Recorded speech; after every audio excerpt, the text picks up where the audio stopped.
Okay, we're going to get started. So what I've done for you today is to sort of put the 10 primary topics, or obviously sort of quiz topics, that we're going to go over today in class. And then once we finish with these, we'll probably start covering some additional material. But at least this will kind of get us started and hopefully keep us focused. So, some of this is brand new. Some of it's a little bit of an overlap from some of the things we've already talked about, which is kind of my plan, is to kind of reintroduce things to you over time and kind of hopefully get you that much more comfortable with it, especially the really important stuff. So, to sort of start off, cap rates. Okay, as we have talked about previously, cap rates are extremely important for commercial investment real estate because it's really how most people out there in the industry quickly value a piece of property, okay, or a piece of income producing property. And while they're going to do more extensive analysis than just using a cap rate, you know, whenever they really get into the due diligence and really start kind of exploring, at least at first blush, the cap rate is kind of where you begin to see if things even remotely make sense about a property. And what most investors are going to be searching for is whether or not the rate of return that the property is throwing off on an annual basis makes sense to them. And this is a point that I think I've tried to make previously, is each investor sort of has their own sort of required rate of return or their own sort of hurdle rate that they need to achieve, either personally or it's some sort of a firm-based or company-based sort of rate of return that they need to achieve based usually upon where they're getting their money from. In other words, are they borrowing their money? Is it coming from a variety of different equity investors or other sources? And under those circumstances, that sort of rate of return they may desire is going to be different, okay? So, and we're going to kind of get into that a little bit later, not necessarily today, but later on. But right now, let's just kind of refocus back on the fundamentals of the cap rate. So we start off with some sort of an income number, and in this case, we're always going to be looking at this number as if it were an annual number. So if you're given, obviously, a monthly number, you need to convert it to an annual number. So let's just say that we've got something where the monthly income on a property is $50,000. All right, so if that's monthly, then to make it annual. Dr. Ford, we can't see your screen. It's still stuck on the topics for today. Is it not showing on the right-hand side of that? Oh, I'm so sorry. My face is covering it. Never mind. Okay. All right. So 600,000 is going to be your annual income or net operating income for the property. Okay, so $50,000 a month, $600,000 annual. Now, in terms of this particular property, if we're saying the property has maybe sold for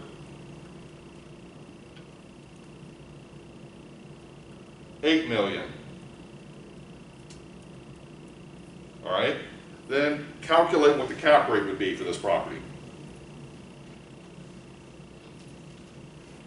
So it'd be 600,000 divided by 8 million.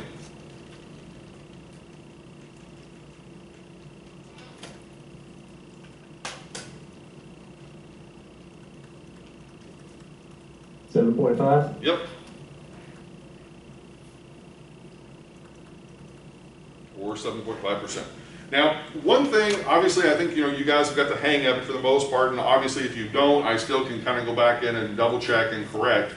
But in Canvas, unfortunately, or at least my experience thus far with Canvas is, you pretty much are going to have to enter the number just simply as a decimal. So the answer that you would give in Canvas would be, the 0.075 instead of 7.5%.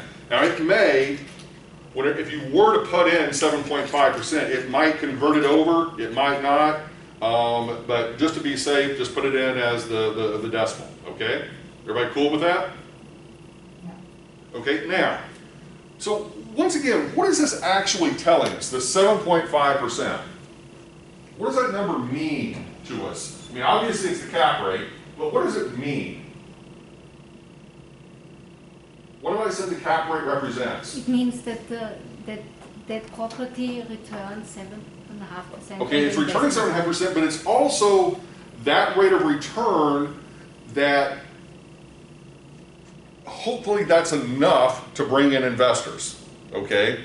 That to capitalize the property, to get funding for the property is, hopefully that 7.5% represents a sort of a rate of return in the market for this particular property type to get a value. Now, as I had said previously, you might have another investor that's in this same market that they're not willing to pay $8 million for this property because they're demanding maybe a higher, rate of return than 7.5%. So let's just say that you have an investor that's only willing to pay $7 million. So that means your income is going to stay constant, but the price someone is willing to pay of $7 million goes down. What's going to happen to your cap rate? It's going to go up. No, it's going to go higher. So it goes higher to basically 8.57%.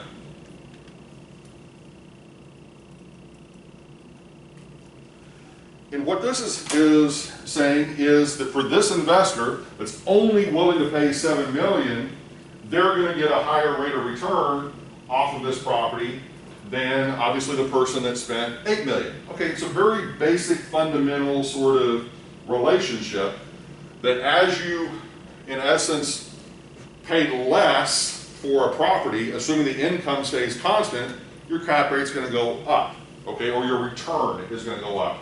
You invest less, your return goes up. Simple as that. Not an overly complicated sort of thing to understand. But it's sort of fundamental for the purposes of analysis to kind of be comfortable with that sort of relationship and to be able to think about it intuitively. Okay? All right.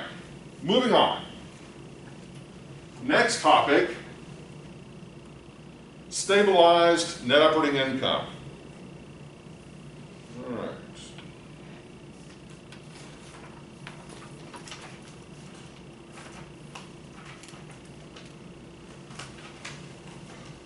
All right. Whenever you, let's say as a developer, build a property, you construct it from the ground up, one of the things that you are probably going to be involved with is the initial lease up of the property, of getting tenants to occupy the property. And in some cases, from a financing point of view, this is also going to be a requirement of the lender, that you may have to achieve a certain occupancy level in order for a lender to basically move forward with the long-term financing. And what I mean by that is, let's say you've gone through the whole construction process.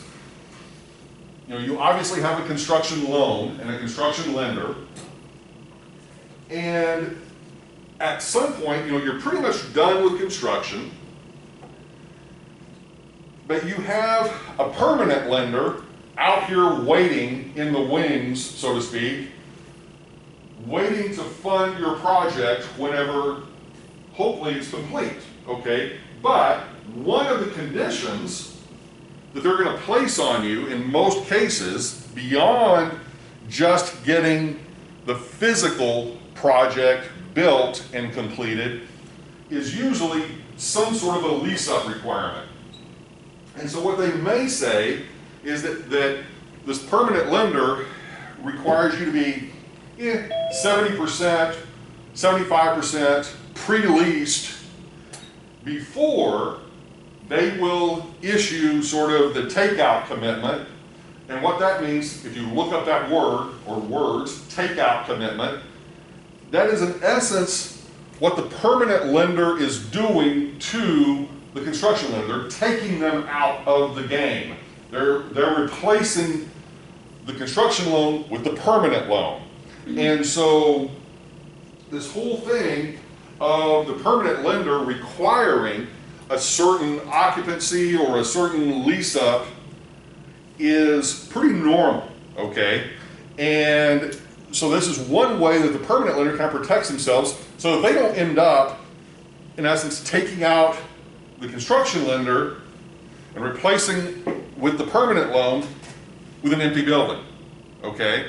And with no chances of it being filled up. Well, this gets very interesting, especially in a market like right now. Imagine if you were building office space or you were building retail space in this sort of an environment that we have right now, and your project is very close to completion. You've got to be worrying just a little bit, are you going to have tenants, even though they may have pre-committed a while back, now that they actually have to sort of sign, here is my firm lease commitment and so forth. And even if they did sign a firm lease commitment, how many of those tenants are maybe potentially at this moment facing bankruptcy, okay? And so, to what extent that becomes a problem in terms of getting the commitments necessary to replace the construction lender with the permanent lender. That's a big issue, because the construction lender is going to say, I don't want to keep this on my books, and so, they're not going to be, in many cases, overly friendly about wanting to do that, and they're charging you a much higher interest rate. So from your perspective as a developer, you've got kind of the double whammy of the high interest rate on the construction loan, plus probably some penalties associated with that, and not getting the tenants that you really need to occupy the property, and not once again getting the permanent financing that you really need to be able to achieve whatever rates of return that you would anticipate achieving. So not a good place to be, I guess is my point, okay? So those are things to kind of begin to think about. Now, how does it all relate back to stabilized NOI? Well, ideally, what a lender wants to see is, what is your stabilized NOI? What is the real income this property is going to be achieving over time? Not what's happening during the lease up, not what's maybe happening during a renovation process, but what is going to happen after the property is sort of up and running for a year or two or three, depending on kind of what kind of property it is, and really focusing in on what is that stabilized NOI. Your NOI for that first year or the first couple of years may be a bit wonky as you're getting the property leased, but ultimately, what the lender's going to be really focused on is, what is that expected sort of stabilized NOI? Okay, and I can't stress that enough, that this is something that the lenders really are going to rely on. All right.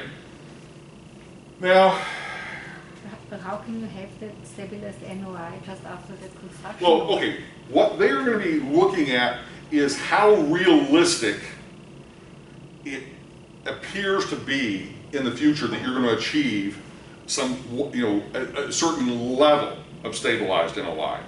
That if you're, let's just say 75% pre-leased and your NOI currently is running at about 75% of what you're expecting it to be, they're probably going to be okay with that. But if you're 75% pre-leased and it looks like you're at like 60% of overall stabilized NOI, what is projected to be, they're not going to be happy about that. They're going to say that you're, obviously, if you were even 100% occupied, the chances of you achieving that stabilized NOI are just not going to happen. Okay? Unless there's some other weird circumstance kind of in play there. Okay?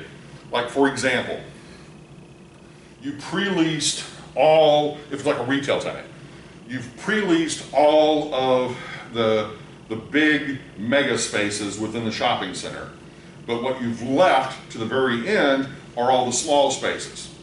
Well, most of us would, tend to agree the smaller spaces are going to pay a higher dollar amount per square foot for their space. Therefore, that would be a good argument that you could make to the lender and say, look, we still have, let's say 25% of our leasing to accomplish, but those remaining 25% could be very high dollar value sort of tenants, because they're smaller tenants, they're going to pay a higher rate per square foot than obviously the more anchor tenants are going to pay.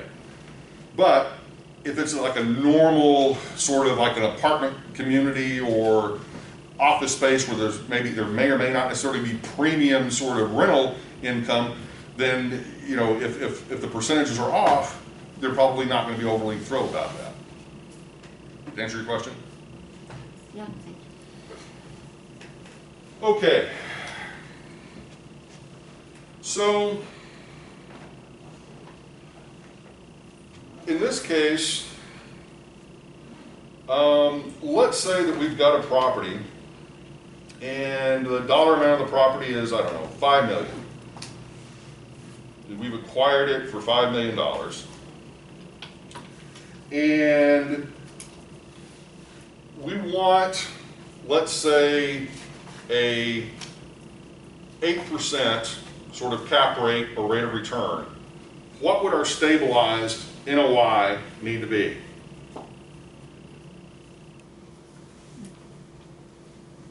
Okay, once again, this is the acquisition price. 400,000? This is the cap rate. Okay, and what would our stabilized NOI need to be?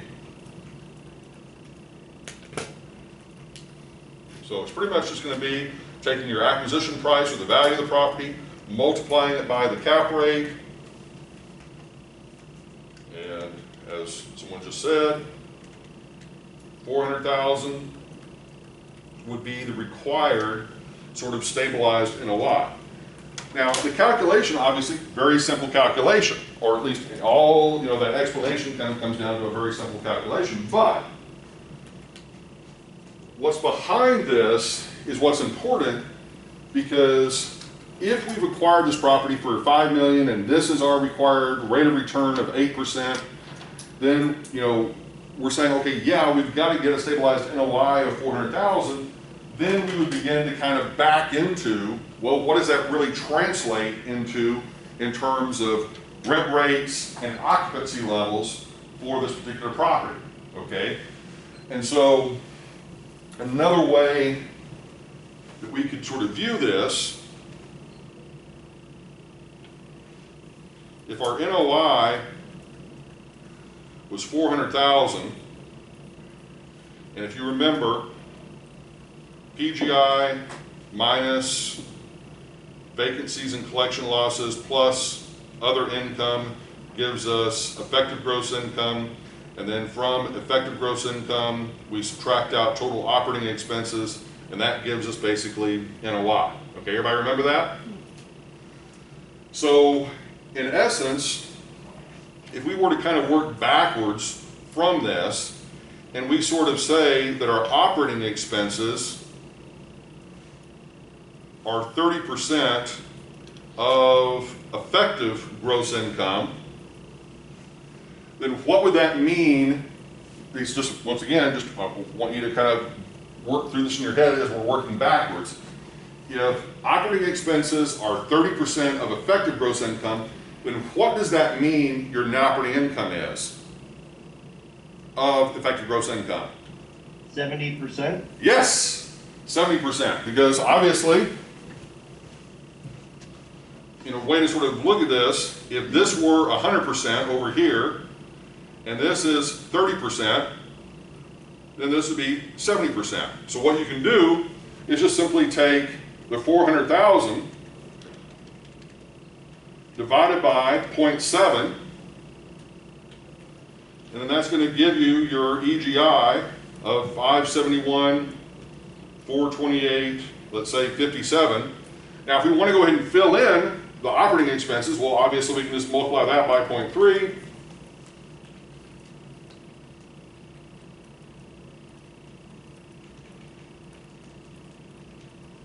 Okay. All right. Does everybody understand what we did? Okay. Now, so at this point, all right, if we've got some other income that we know that we've had on this property, and let's just say that we had $100,000 of other income,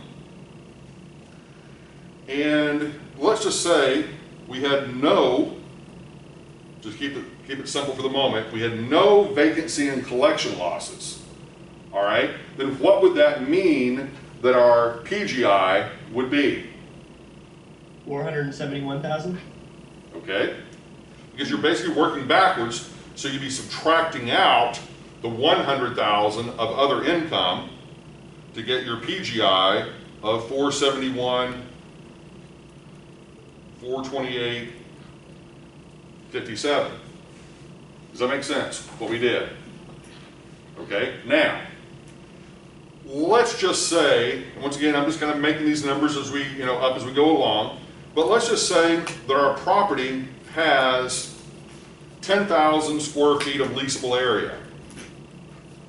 All right, so if we took that 471, 428, 57, and we divided it by 10,000 square feet,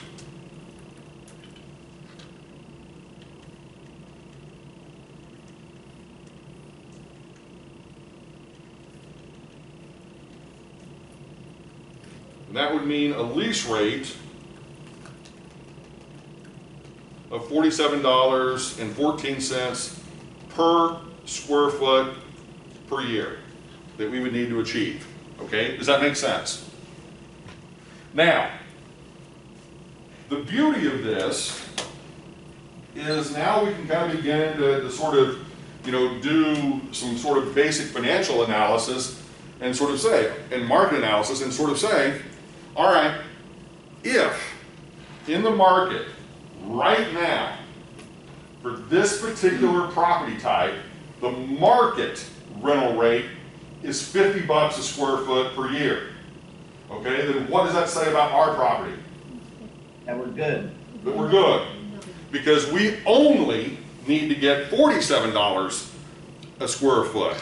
So if the market's achieving 50 and we're able to get 47, without even trying, okay, or that's what we would need to get, then we've got a little bit of a spread there of almost $3 a square foot. But the reverse would be true if we go out into the market and we find that $40 a square foot is the prevailing rental rate.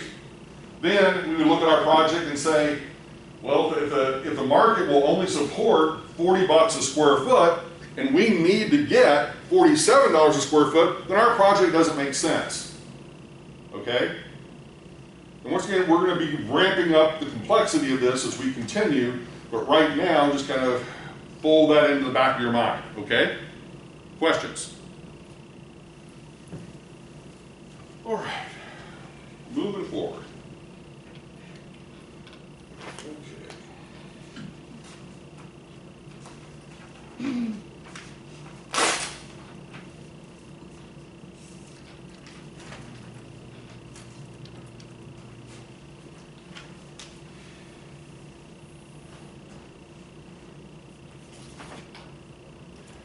All right, so one of the things that we sometimes want to be able to do is to sort of say, all right, we've got a property that's yielding a certain rate of return and a certain cap rate. So let's just sort of start with a base analysis.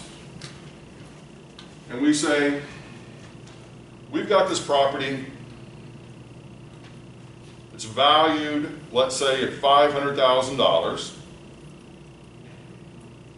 Okay, and the implied cap rate is, let's say, I don't know, 6.5%. Okay, so implied cap rate. Implied means that's the rate that the investor wants to achieve. Right. So we've got the implied cap rate of 0.65, and that means that the income that we would need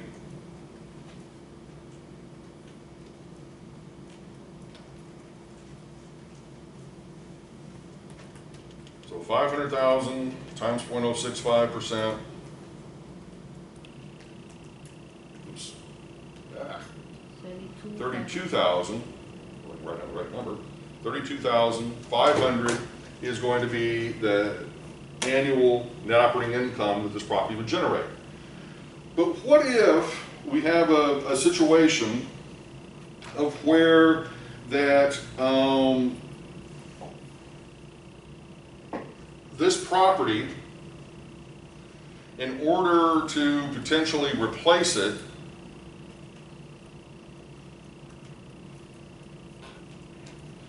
the actual cost or the value is going to be $750,000, and we still are going to desire a cap rate of 0.065. What would be the new NOI that we would need?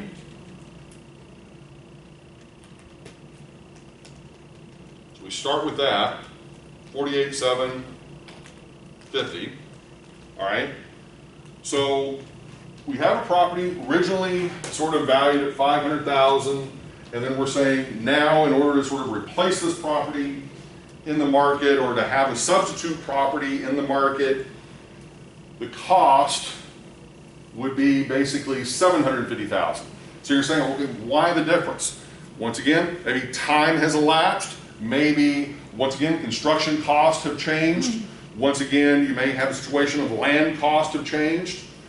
But in order to replace this property that originally was valued at 500,000, now is valued at 750, or cost of 750, then to get that same sort of rate of return, we would need to be generating this sort of a NOI. Or another way to think about it, think of it like this. Assume that you're like a, I don't know, like what's the word I'm looking for? Slumlord. No.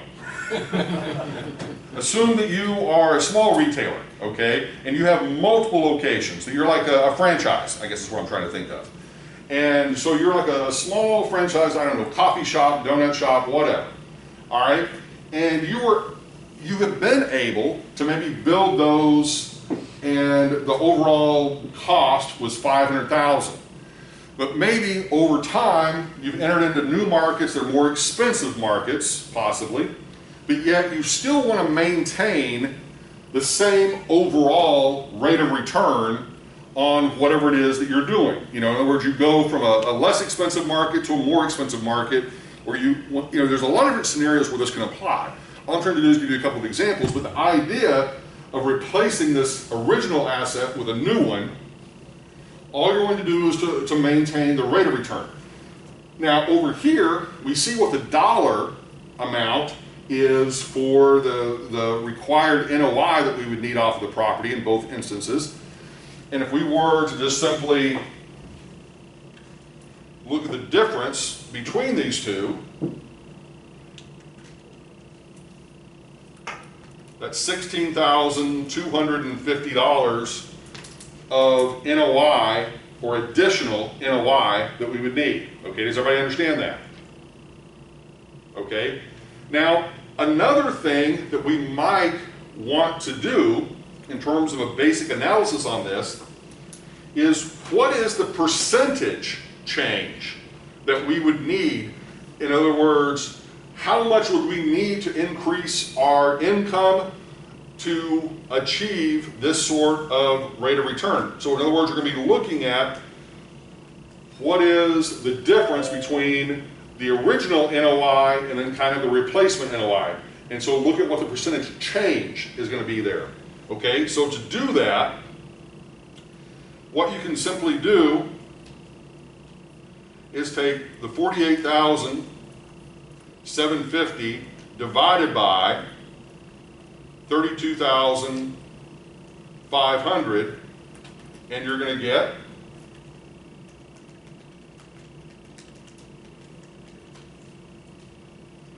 basically 1.50. So what that means is that the change from here to here is what? It's an increase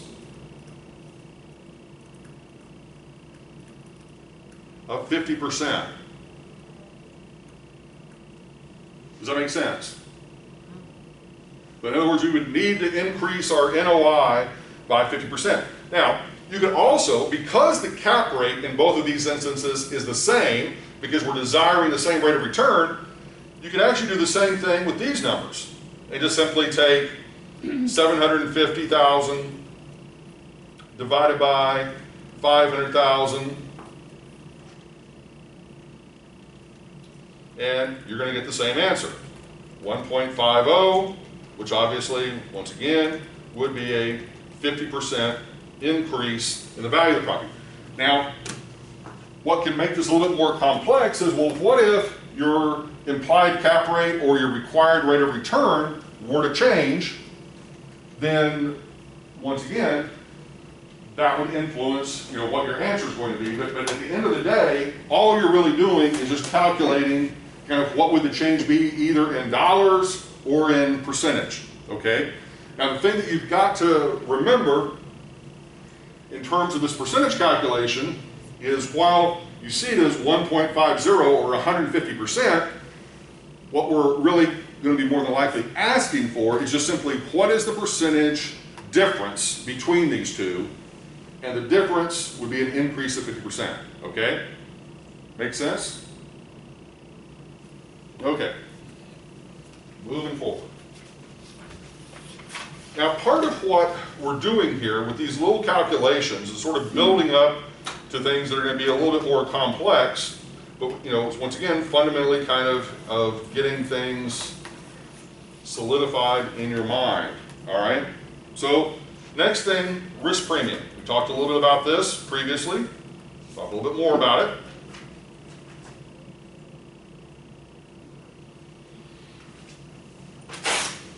So what we had said previously about the risk premium is that you as an investor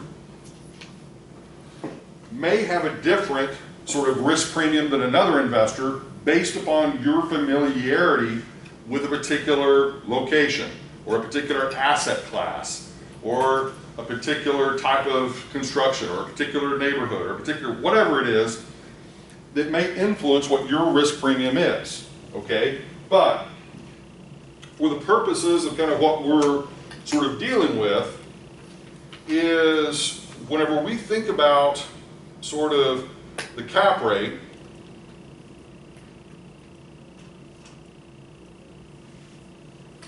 it's in essence going to be a risk premium of some sort plus sort of a risk-free rate of return. All right? So if you were given, let's just say, a cap rate of 12%, and you were told the risk-free rate, which we talked about last week, was some sort of government securities, maybe T-bills, T-bonds, that sort of thing. And let's just say that maybe right now they're super low, but let's make it reasonably interesting. We'll just say they're 2% is the risk-free rate is 2%. All right, so if the risk-free rate is 2%, then what does that mean our implied risk premium is going to be? 10%. Okay, does that make sense? Now, once again, that risk premium is whatever is above the risk-free rate, which we're going to be talking about a little bit later when we get into talking about the capital asset pricing model, okay? But right now, what we're sort of just focused on is, okay, we have a cap rate or an overall rate of return of, let's say, 12%, and this is basically our risk-free rate, this is our risk premium. Now, we could also, throw into this, some sort of a growth rate, if we chose to do so, and where we would have basically, let's say we got a growth rate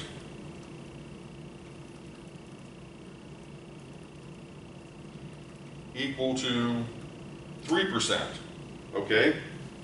How would that factor into any of these numbers? Any idea? But the cap rate, I'm sorry? it affects the cap rate. Okay, how so? 12 minus 3. All right, so if you remember, we talked about what the Gordon growth model, yes? Okay, and we said the Gordon growth model was what? Oops. Discount rate minus growth rate.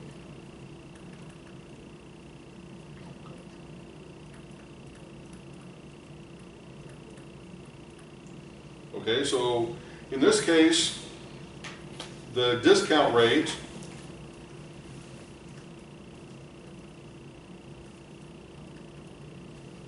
minus the growth rate gives us what?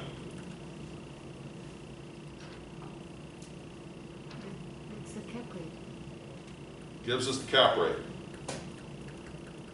So if our growth rate is 3% and our cap rate is 12%, what does that mean that our discount rate would be?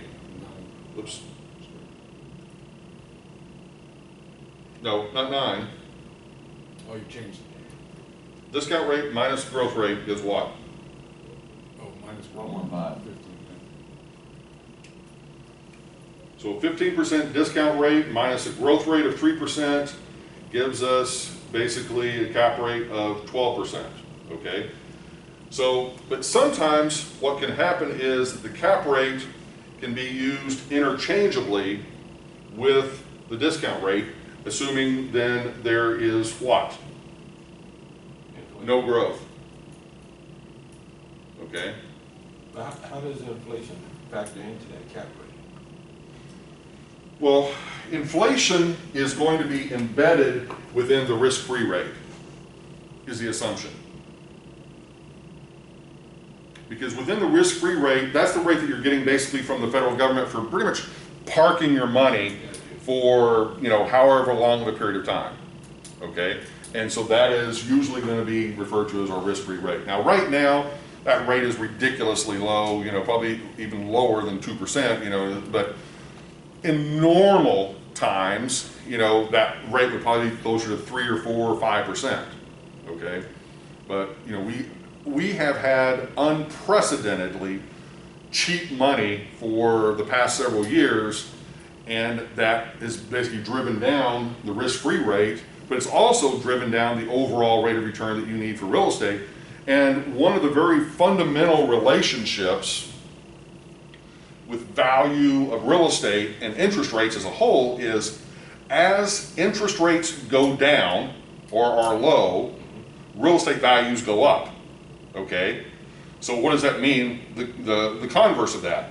As interest rates start to go up again, real estate values are going to go down, okay? And that's what everybody's afraid of, okay? That at some point, the Federal Reserve and all the other folks begin to say, okay, we need to start raising interest rates, and once that happens, then the value of most real estate, both residential and commercial, will begin to go down substantially, because we've had unprecedentedly low interest rates for many years now, which once again is not normal, okay? So one would have to expect that at some point things revert back to some semblance of normality, and if they do, that has devastating impact on the value of real estate.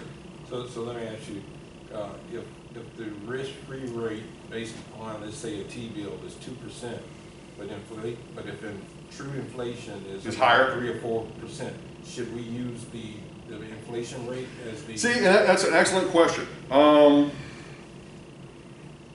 Normally, that doesn't happen. But if that begins to happen, then you're going to have to sort of say, yeah, we're going to have to, in essence, raise our required rate of return to basically offset that additional increase in inflation. You would hope that inflation is sort of embedded within sort of the risk premium. Okay. I have one more question. Yeah. You're saying when interest rates goes up, value of real estate goes down. Yes. What happens to real estate that is cash owned? There also the value goes down? If they try to sell it, yes. If they're holding on to it, then, and they're just generating revenue, it may or may not necessarily be affected. But like, let's just say, for an example, if you own your house and your interest rate is fixed on your mortgage, okay? No, let's say there's no. Yeah, well, okay, or you own it cash free. Yeah. The reality is you don't really care to a certain extent that your value is going up, it's going down, except for your property taxes, and your property taxes, will go up or down depending on the overall value of the property, because you're not planning on selling. But in the event that you're choosing to sell, and you bought the property in a very low interest rate environment, meaning that you probably paid a lot for it whenever you purchased it, okay? Now, in a very high interest rate environment, that fundamental underlying value of that asset is probably substantially lower than what it was. It's not answering the question, I'm sorry. So when the property, not the home now, an investment property was The principle is the same though. Yeah, the principle is the same. Okay, you bought an office building, and you paid $1 million for that office building in a very low interest rate environment. no interest rate environment. Okay, but I'm saying you had to buy it in a low interest rate environment. In other words, Yeah. you may have paid cash. That's Okay, I understand. inconsequential, but you bought it in a low interest rate environment, meaning people are overpaying for the properties because they can get really cheap loans on the property. So you buy it for $1 million, fast forward, let's say 5 years later, interest rates have gone up dramatically. Chances are that building that was worth $1 million now is worth $700,000. And the reason is because the interest rates have gone up. So now the other people that would be interested in buying that property, whether for cash or getting a loan, are going to be willing to pay less for it. Does that make sense? Yes, thank you. Okay. All right. Moving forward. Let's see, we're back. All right. Okay, reserves.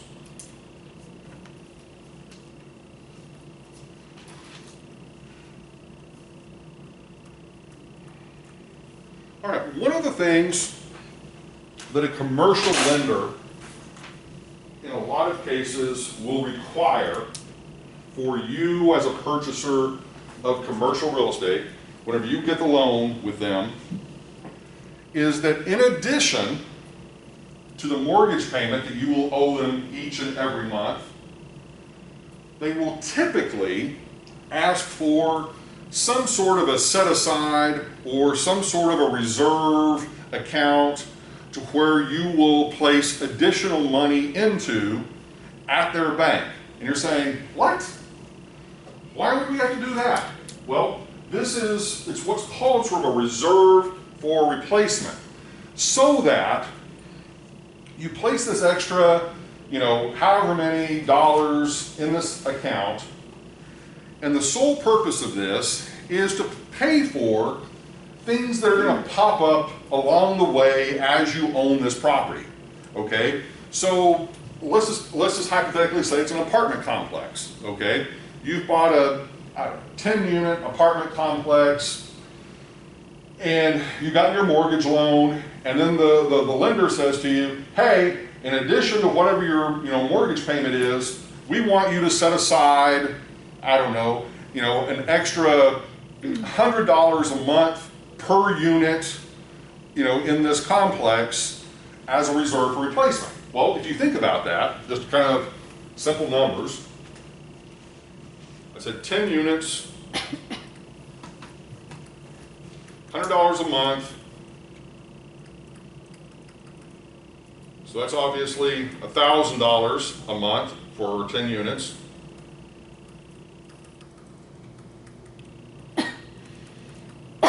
And then times 12.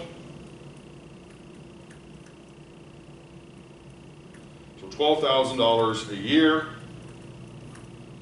for the 10 units, okay? And once again, this is a reserve. Now, you're saying, okay, what is this money used for? For roof repair. Could be, yeah, for roof repair, could be for, any other sort of maintenance that you need to do on that property while you own it. Because here's what, the lender does not want you coming back to them every few months or every year or two and saying, hey, I need more money. I need money to do a roof repair. I need money to replace some hot water heaters. I need money to fix something else, that's wrong with the property. They don't want you coming back to them, okay? They want you to already have that money sort of set aside as a reserve for replacement, okay? Does everybody understand that concept? Yes or no? Now, in addition to having you sort of set this money aside that you may or may not use, let's just put that into perspective as well, that you may be able to go years without ever having to tap into this money, okay? Now the question is, how much control do you have over this money? That is going to be set by the lender, okay? Normally, with reserve requirements, the lender is going to say, all right, before you spend more than a certain dollar amount or more than a certain percentage or whatever, or before you spend even $1 of it, you've got to come to me and in essence get me to sign off on you basically removing money from this reserve account. Does that make sense? Okay? Now, usually most lenders are going to be pretty open to this as long as it seems like it's a legitimate expense, for obviously keeping your property well maintained, okay? They just don't want, you to get, once again, into a situation of where you've got some expense that they constantly have to give you extra money for to operate the property, okay? Now, some lenders will waive this reserve requirement and say, look, you're a responsible, developer, investor, you've got lots of extra cash sitting around, we've done business with you for years, we're not going to require you to have this reserve requirement. You can just basically, we're going to trust you to be responsible enough that, whatever, repairs, maintenance, other things you need to do, you're just going to take care of them, okay? But that's not always going to be the case. That's the reason we're bringing this up, okay? Question? So would they go the other way? Would they have a cap, say, okay, once you reach $100,000 in this account, you can stop contributing? Yeah, every lender is going to be different, but normally, yeah, there could be a situation of where once you achieve a certain level of deposits there, then we're okay with that. And it can also be... And will they put interest on that amount? I'm sorry?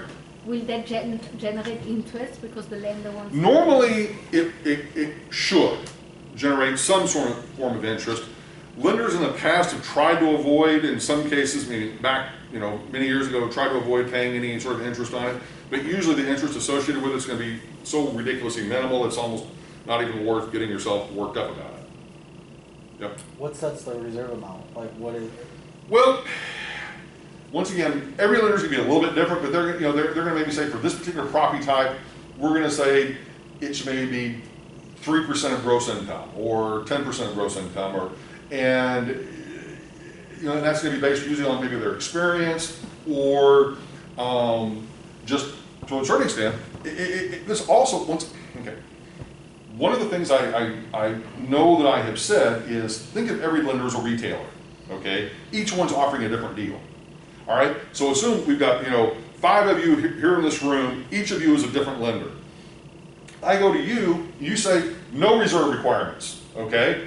I absolutely love that, no reserve requirements. I go to you, and you're saying, I want you to set aside 20% of your gross income, on this property in a reserve account.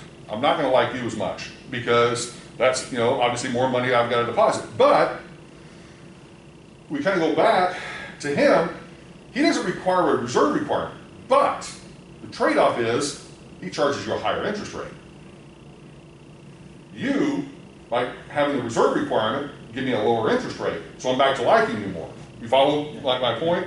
So this is the whole thing, that many of these things are trade-offs, from one lender to the next, that, you as a borrower, at the ultimate end of the day, are trying to minimize your overall borrowing cost, and the lender is obviously on the other side of the table, trying to maximize whatever their return is. The more unsophisticated a borrower is, the more they're going to be taken advantage of by a lender. Because, let's put it this way. If I'm advertising just an interest rate of 2%, okay? I am the lender in the market offering a 2% interest rate. But all my competitors, strangely enough, are offering something higher than that. They're offering a 3% or a 4% or a 5% interest rate. I'm offering 2%. Now, at first glance, most everybody is going to gravitate toward me in the sense of people wanting to get loans. They're going to say, woo, this guy's got 2% interest rate loans. Let's go to him and let's get our 2% loan. But what they may be missing is I require reserve requirements. I also have outrageous loan origination fees. I have outrageous prepayment penalty fees. I have outrageous administrative fees, okay, on top of all of that. And I also require you to submit monthly to me audited financial statements on the property, okay? So that 2% interest rate is not looking so good anymore, okay, to a prospective borrower. That's sophisticated, okay? The unsophisticated borrower is going to come to me every day of the week, but then because of all those extra sort of hidden fees and charges and whatever, the real cost of borrowing with me might be 5, 6, 7, 8, 9, 10%, okay? Does everybody follow? Yes or no? And that's part of what we're going to be getting into today, okay, as we get a little bit deeper into this, okay? All right, so getting back to this whole issue of reserves here for a second. So let's assume... Let me ask you a question. When you mention reserves and that the lender would require you to have reserves, wouldn't any sophisticated developer have in his pro forma a percentage set aside for reserves? That depends on how sophisticated they are. Now, if you're talking about, obviously, the multi-million-dollar, sort of developer, absolutely. But let's not forget that many real estate investors are, buying small commercial properties. They're buying fourplexes, they're buying little strip centers, they're buying little office buildings, and so forth, so on. And so for those, many of those players are not that sophisticated, okay? Now, the ones that have a staff of, people with advanced training, obviously, are going to obviously have those sort of financial reserves, on display, but many of those smaller borrowers aren't. Okay, so all those fees that the loan guy is going to charge you now have to be transferred back into that performance so that you'll see what your true rate of return is. what's really going to be impacted is what your annual debt service line is going to be. That's really where it's going to kind of come into play, and then ultimately, as we then go through and do a discounted cash flow, and we look at specifically what those borrowing costs are, then that's going to translate into, you know, kind of how that's going to impact your return. Okay, so let's just say that we've got a property where the overall stabilized NOI is, let's say, $100,000 a year. And in this particular instance, what we're basically saying is, all right, we've got all of these reserves, we've got maybe additional things that, once again, the lender's going to be requiring, but ultimately these reserves, on an annual, let's just say that we're spending this money, in addition to depositing it, but we're also going to have to spend it on leasing commissions, we're going to have to spend it on repairs and maintenance. So we spend all that money each year, let's just say, hypothetically. So that's going to reduce our NOI by $12,000 a year. Meaning now we're going to have what? $88,000 in sort of adjusted NOI.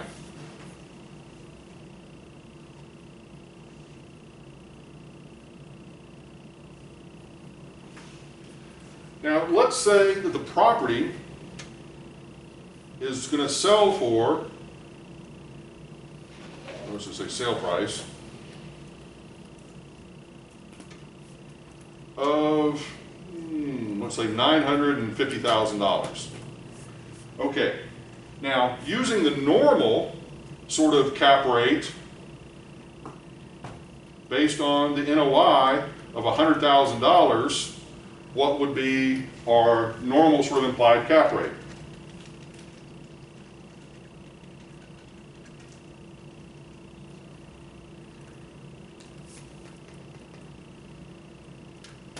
Okay, but because we've had to make these adjustments, that would, in other words, be what our normal sort of rate would be, but because we're having to do these additional sort of reserves and, in essence, spend this money, let's say, each year, now we're down to $88,000 on a property that's been valued at $950,000. So the revised sort of cap rate for this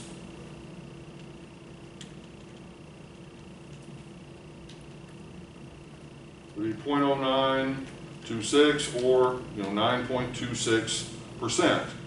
Okay, so in other words, our cap rate has gone down on the property. Now, there's another little lesson sort of embedded within this.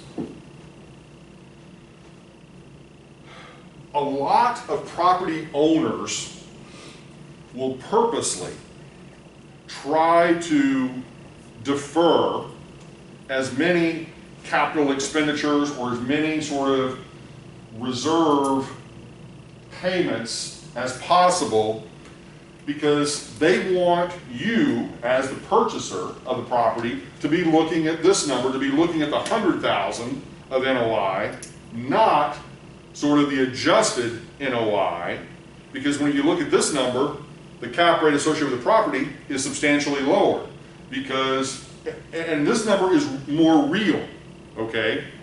This bottom number is more real because that's truly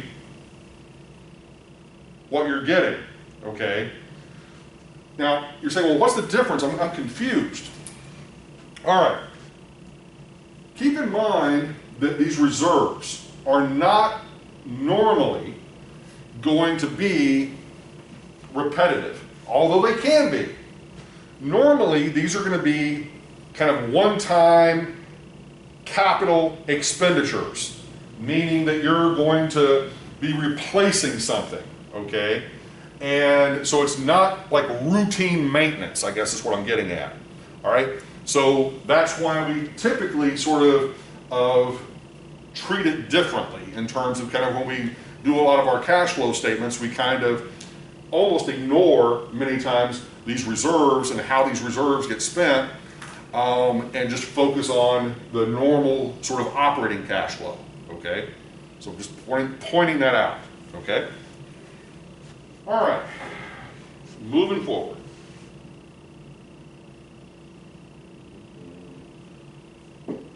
Okay, now we're going to switch to a totally brand new topic.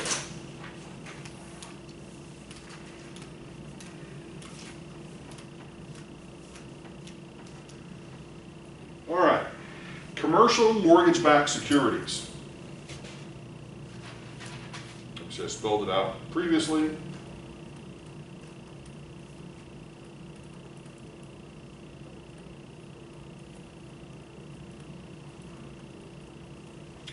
Okay. This is one of the first pieces of the real meat of where we kind of get into some of the nitty-gritty as it relates to sort of real estate finance. All right, for many, many years, traditional commercial real estate financing was very basic in the sense that it was a relationship between a borrower and a lender, okay? So you guys here in this room and out there in Zoom land, you're all lenders, all right? And I'm the borrower. So whenever I'm looking to borrow money, I'm going to look at all the different sort of deals that you guys have on offer, and I'm going to pick, hopefully, the best one that matches with what my specific needs are, personally, professionally, you know, for the property that I want to borrow money against. So that relationship is very basic, okay? I go to you and, you know, we work out a deal, you know, you charge me an interest rate, I make payments, everybody's happy, okay? That's the old school sort of traditional model. Well, that model evolved and continues to evolve to where now all of you sort of say, we make the bread and butter of our loan money not so much off of the interest rate that we charge on the loan, but off of the loan origination fees, off of loan processing fees, off of administrative fees, off of servicing fees, off of all of this other stuff, and we recognize that as a lender. That's where we make our money. It's not holding a loan forever and a day, you know, waiting for you to pay it back, you know, after 5, 10, 15, 20 years. The money, the real money, is off of all of these other fees, okay? So, under that sort of environment, you still, as a local lender, have a limited amount of money to lend out. So, you know, let's just say, you know, each of you at your little local small bank have a $10 million loan portfolio. Once you have lent out your $10 million under the old school model, you're done. You have no more money to lend, okay? Unless you get more deposits and so forth, but you're done, okay? So what you realize is, okay, how can I not be done? Okay? So how can you not be done is you now realize, hey, once I make that $10 million in loans, I can sell them to somebody else, okay? And sell them into the secondary mortgage markets where there is literally an endless supply of money to basically buy these mortgages, okay? And so you sell your $10 million portfolio to the secondary markets, and then they take over, you know, a lot of aspects of the loans, give you a fresh, let's say, $10 million to now reloan to other borrowers, okay? Well, if you go back to what I was saying earlier, that refreshment of your new $10 million Now you're able to do more loan fees, more, additional loans and servicing and everything else associated with that. So you're able to make more money. Well, if you can churn basically one loan of $10 million every month, that means that your real borrowing capacity every year, or not borrowing capacity, your real lending capacity each year is what? 120 million. Well, that's a heck of a lot different than 10 million. Okay? And with that 120 million, once again, you're getting loan fees, you're getting all these other fees off of making those loans, and you're getting to keep that up front, and so forth, so on. Okay, does everybody kind of understand that? Now, you're saying, okay, that kind of helps me wrap my head around it a little bit. Okay, that is where now the commercial mortgage-backed securities market comes into play. These are the guys sitting predominantly up in New York that are, in essence, taking all of these little $10 million loans that each of you is doing. So we've got like 20 or so of you guys in this class, and each of you is doing $10 million, okay? So that's what? 200. $200 million of loans, okay? So they take that first batch from each of you and create this $200 million sort of loan pool, okay? That is comprised of 10 million from you, okay? Everybody follow that conceptually. Let me write that down. So let's say 20 lenders times $10 million each for $200 million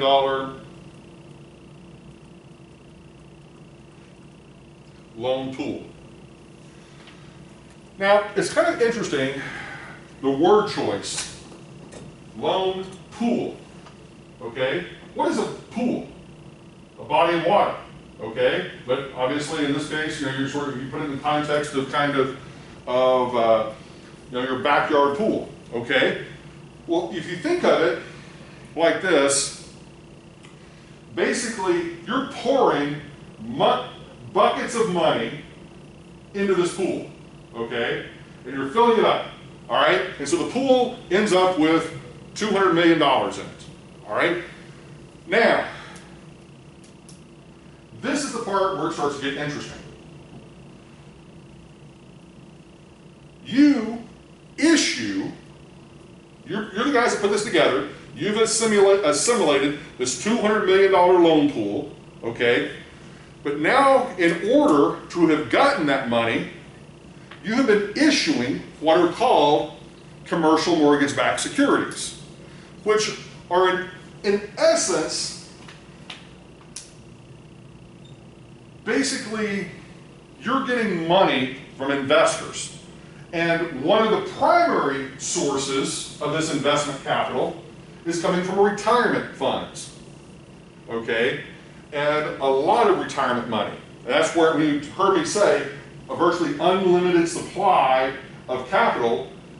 That's usually where it's coming from in many cases, are retirement funds that are just looking for somewhere to park their money, okay?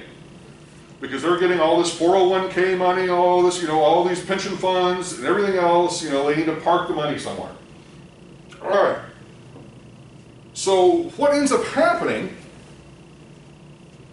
is they say, okay, we've got this $200 million loan pool. Now, let's get back to the original loans themselves. All right, to keep things simple, let's assume that the interest rate on the whole pool itself, or each of these underlying loans, is a 5% interest rate. Okay? That's, once again, is trying to keep things simple for the moment. But you're just basically saying every one of you that made your $10 million worth of loans the interest rate on that portfolio that you made, and then now the portfolio as a whole is $10 million. Now,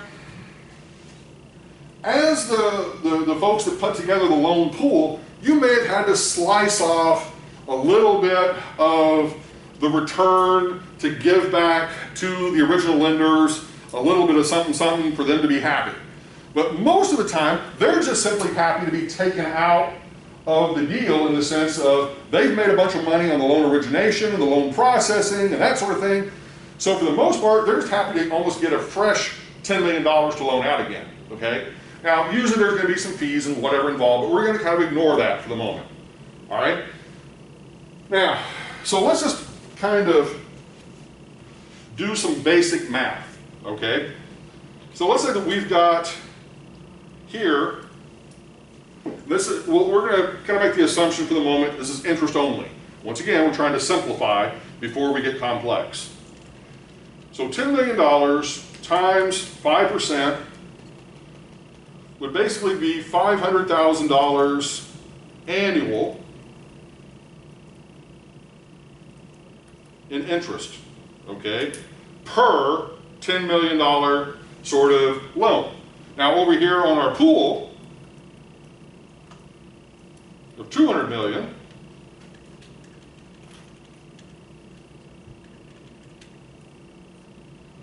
that is $10 million a year of annual interest. Okay? Does everybody follow? Yes or no? Okay, now the only one we're really concerned with is the pool. What you obviously each were getting on your thing is really kind of irrelevant, you know, but I just went ahead and put that up there just so you kind of have context. Okay, so now we've got $10 million of income that this pool is going to throw off. The question is, number one, who gets it? And how much do they get? And then also, when do they get it?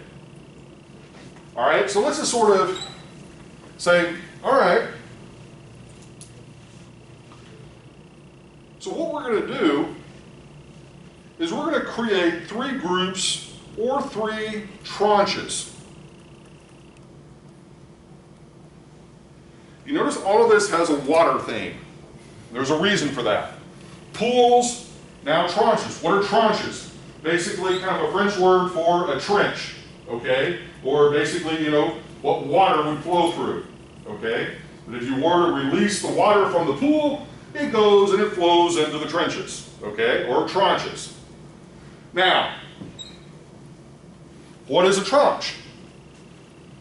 Okay, so what we're going to do, think of it like this.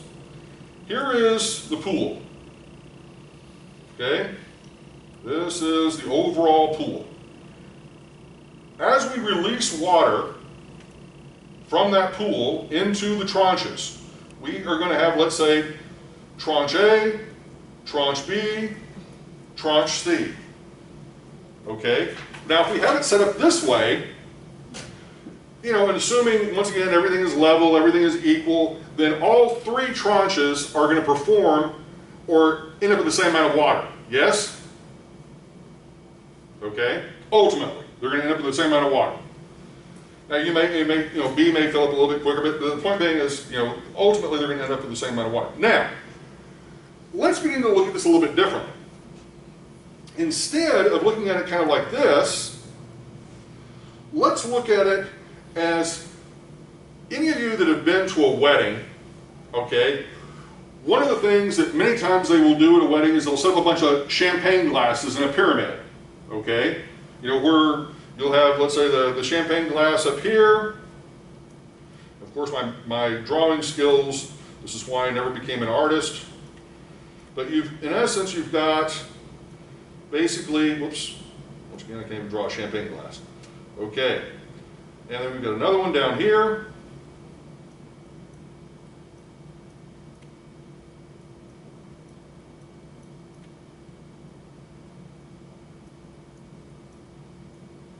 Okay, does everybody see that? Now what happens? you pour money from the, or pour water, pour money, pour whatever from the pool into that top glass. What happens? That glass fills up, yes?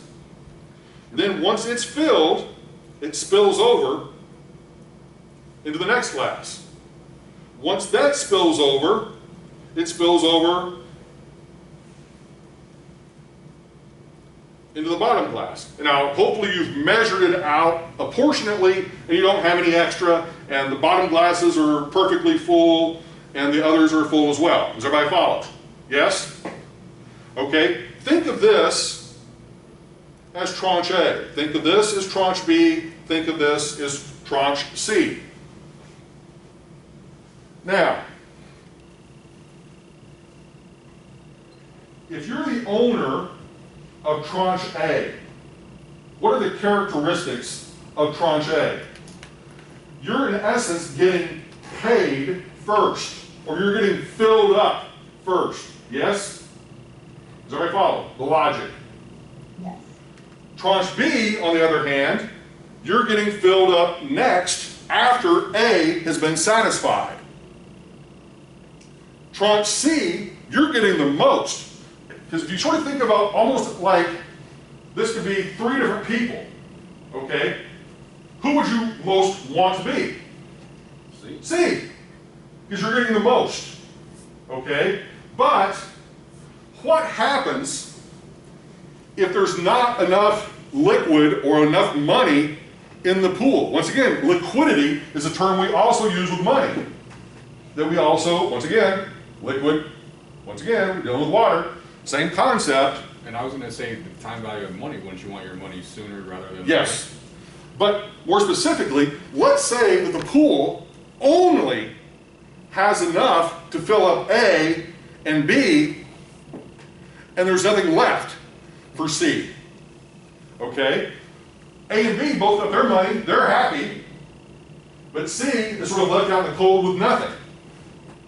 Does everybody follow that? So he has the highest. And also, sort of A, if there's only enough money to give A their return, or their money, or their water, or their whatever it is, then B and C are left out in the cold. So now, here's the question, and this will show whether you actually understand this. Which tranche has the least amount of risk? A. Which tranche has the most amount of risk? C. C. Which tranche has the highest return, potentially? C. C. Which tranche has the lowest return, potentially? A. Okay? In terms of actual dollars, okay? Or liquid, in this case. So,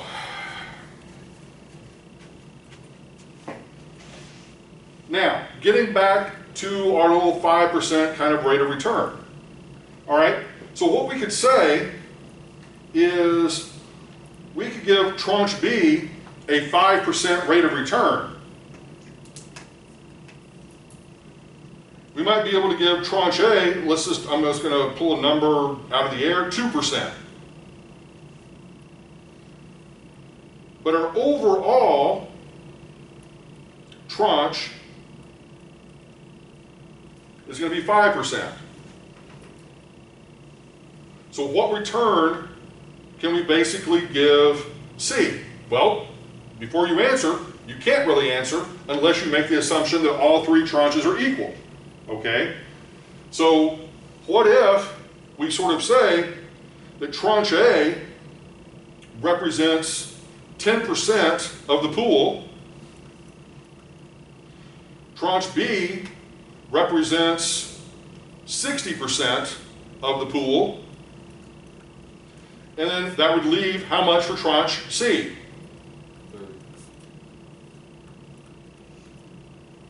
30% of the pool. Okay? Now, at this point, what would be the highest possible rate of return that we can offer C tranche investors? We're going to kind of get back to this here in a second. But what's the highest, just doing the math, what's the highest possible rate of return we can give those folks? It's going to be like a weighted average sort of thing. Okay? So if you were to just kind of work the magic of multiplication here for a second. 0.028%. I All mean, right. 2.8%. Well, we will see here in just a second. All right. So let's say 0.02 times 0.10, 0.002.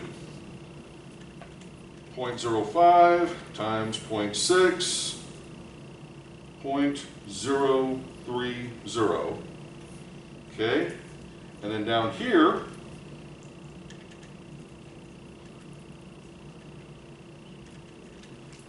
this is going to be 0.050. Okay? So now, what we can do is then backward solve.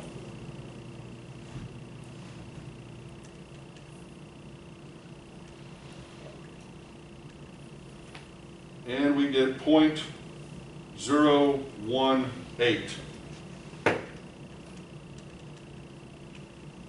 Okay? Everybody get that?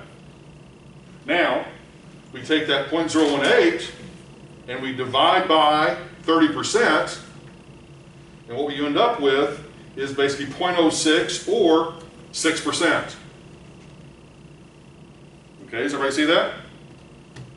In other words, if you take 0.08 divided by 0.3, you get 0.06 or 6%. Whoops.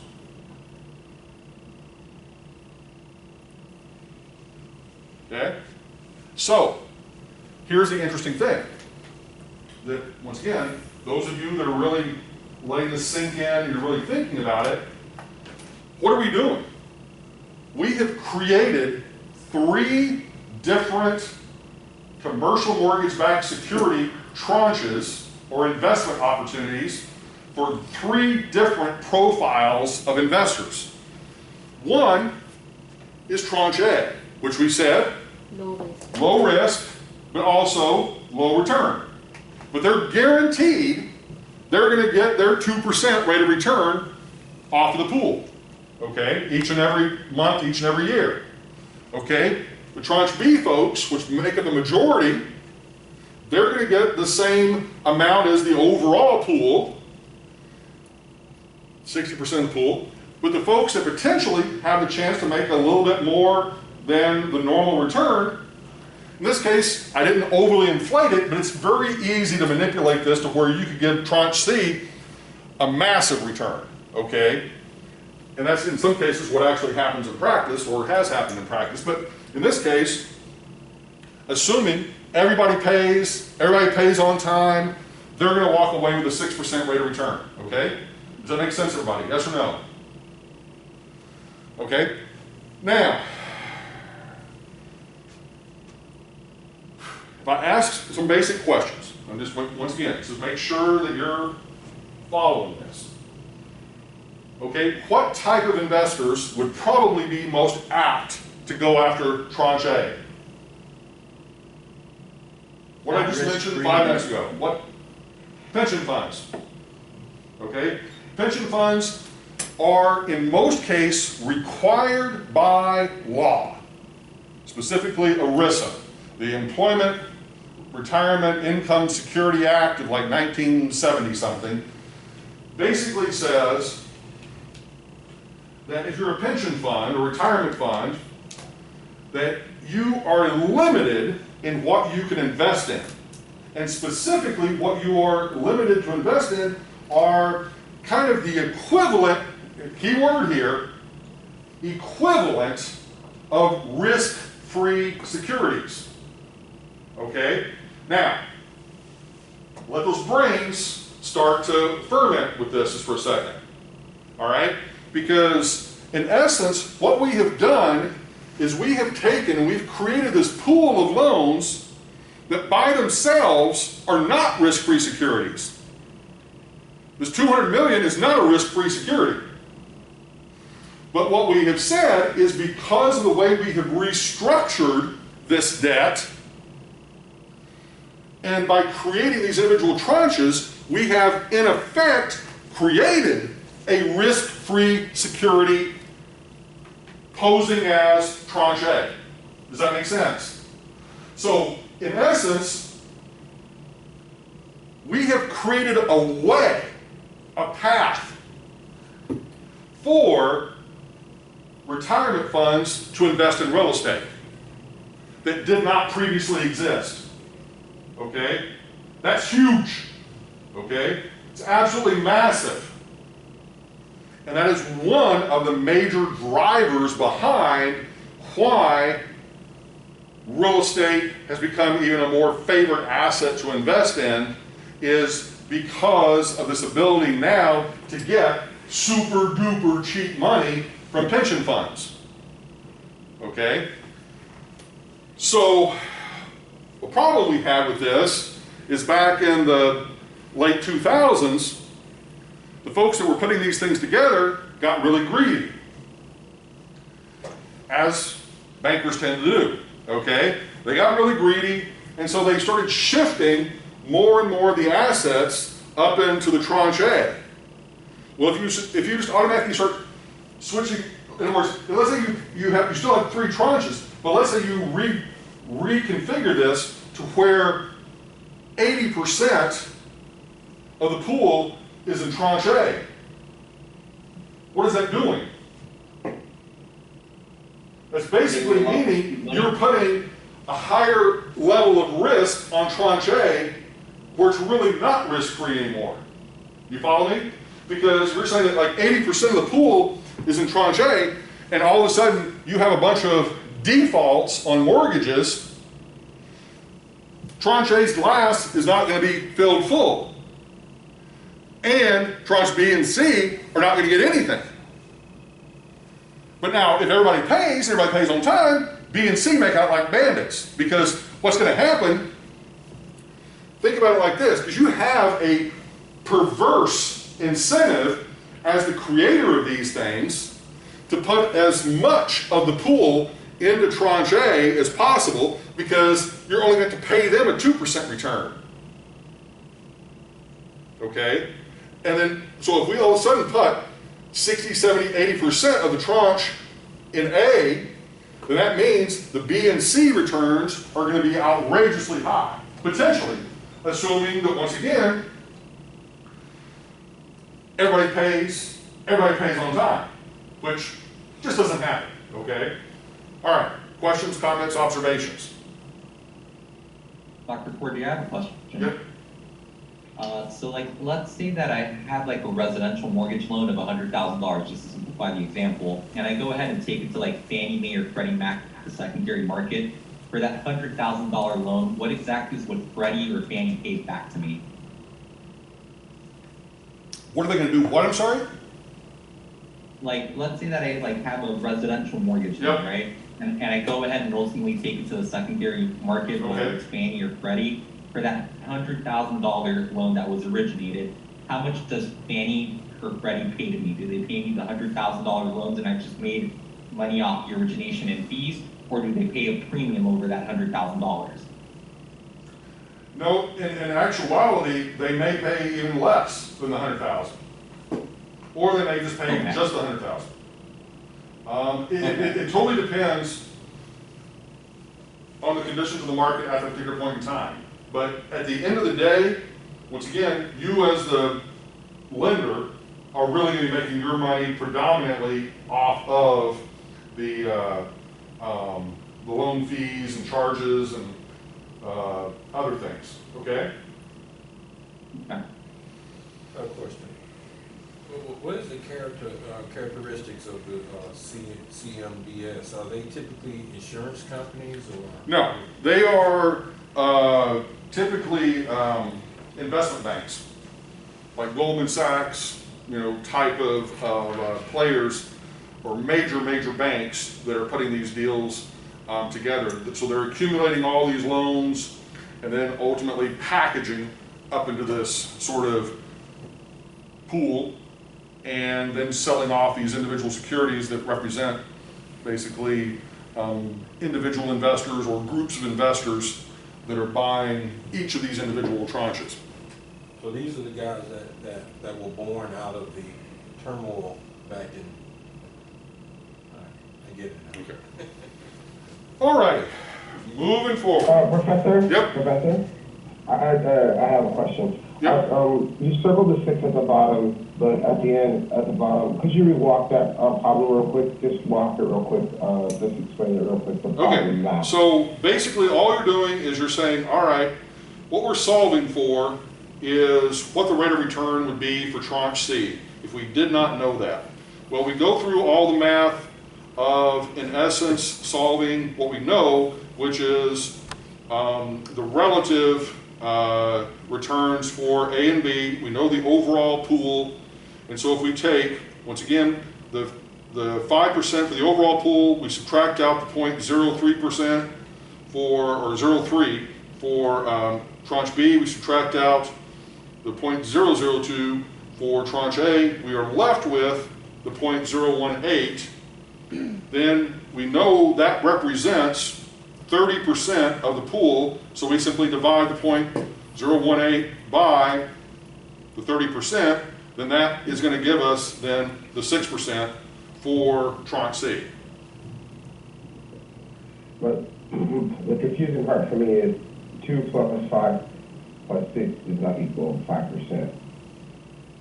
What, I'm sorry? The pool number, the 105% that equals the 100% pool, he doesn't understand how you got to that 5% number. Okay. So 5.05 times 1.00 equals 0.050. I got that part. I mean, 5 plus, I mean, you have 2% for A, 4%, 5% for B, and 6% for C, and on there you put 5. I was just asking, does that correlate? It's a weighted average. So in other words, okay. This over here is the weighted average of these individual weights. These numbers here obviously are not going to add up to this because they're a weighted average. So this is not a summation. This is just simply, this is the overall weighted average. Okay? That number was not a number that was given in the assumption? It was, the 5% was given, the 5% was given, the 2% was given, the 6% was what you're solving for. Because you started off the question as 5% was the entire pool. Correct. Yeah. Okay. That's why it represents 100% of the pool. Gotcha. Okay, moving forward.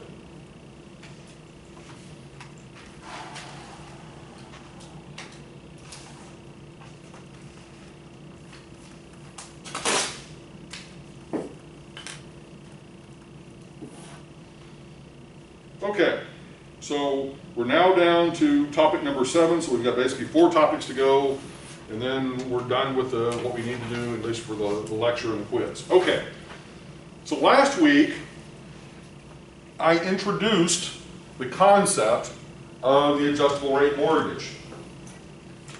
And in the introduction of that concept, what we talked about was sort of the reason for the introduction of the adjustable rate mortgage. When it happened in the 1970s, it was sort of due to 2 things. One was inflation. You had out of control inflation, out of control interest rates, but you also, paralleled with that, we had emergence of technology that allowed us to do a lot more advanced routine calculations for financial instruments. And so lenders, this is also, it's kind of an interesting thing. A lot of the early pioneers in traditional finance came in with math backgrounds, okay? These were folks that had either math or physics sort of backgrounds and applied a lot of those concepts to basically creating financial instruments and this whole arena of offerings that were sort of termed financial engineering, okay? Because they realized that with your intelligence and your creativity, putting those skills to use as a lender could potentially make you more money, okay? And so instead of continuing to offer a bunch of plain Jane, sort of boring sort of products, you know, normal sort of loans, lenders began to be much more creative and trying to find alternative ways to basically make more money for themselves as lenders. Okay, does everybody understand that basic premise? Okay, lenders are not in the business to not make money. Okay, so let's just try to dispel any sort of notions that you have of lenders being altruistic or, you know, focused on philanthropy or goodwill or that sort of thing. Their business is about making money, pure and simple. And I'm not saying there's anything wrong with that. I'm just simply saying that is their business. That is their business model. And they want to maximize the amount of money they can make.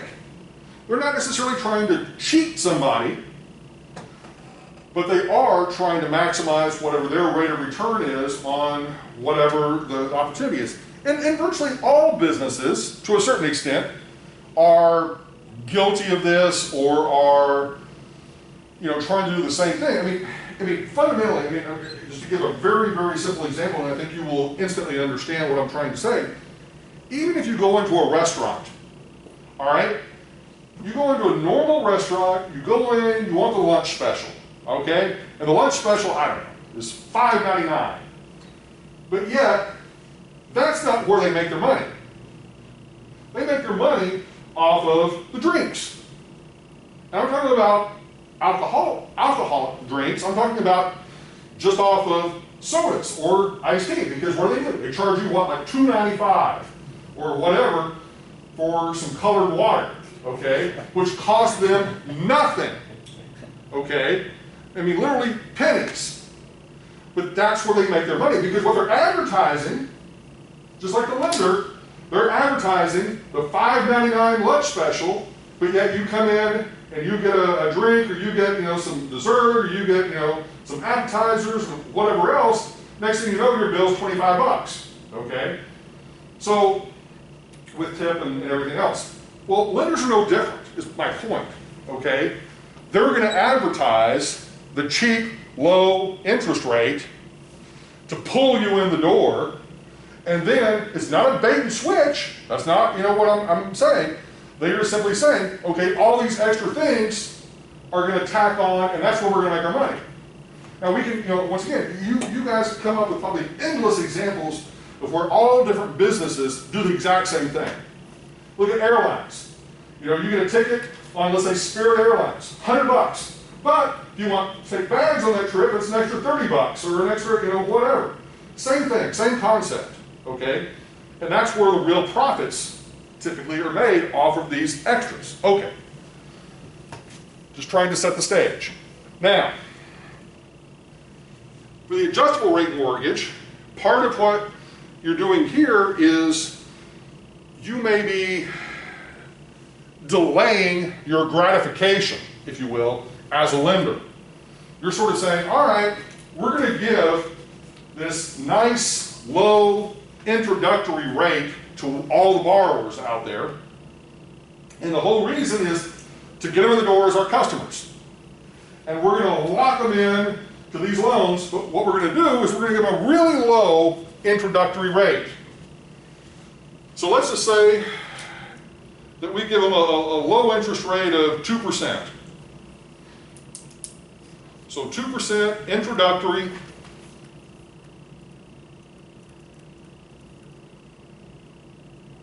Or what most of the time is referred to as a teaser rate. They're teasing you to get you to come in, okay? All right, now, but after a certain period of time. Could be a couple of months, could be a year, then usually this loan's going to revert to maybe whatever market rate interest rates are, or maybe even something higher than market rate interest. Okay? So let's just say, how long do we want to offer the teaser rate? How many months or? 1 year. 1 year.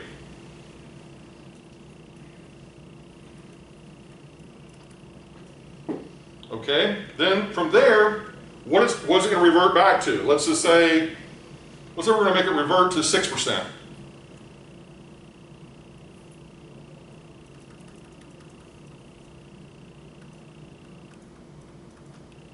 Okay. Okay, how many years is our mortgage going to be? 10 years. 10 years. What I heard first.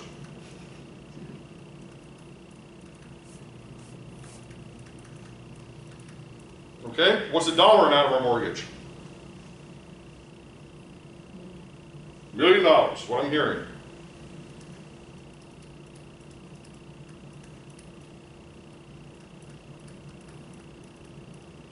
Okay.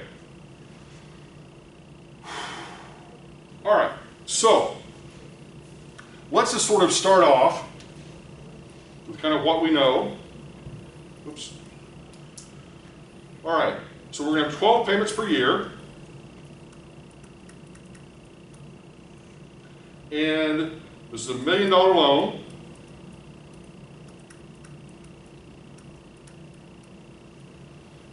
Okay, for 10 years, or 120 months. Okay, and the initial interest rate is 2%. So let's get our initial payment.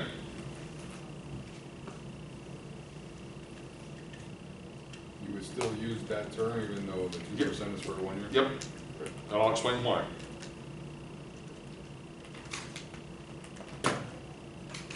Okay, so this is our payment.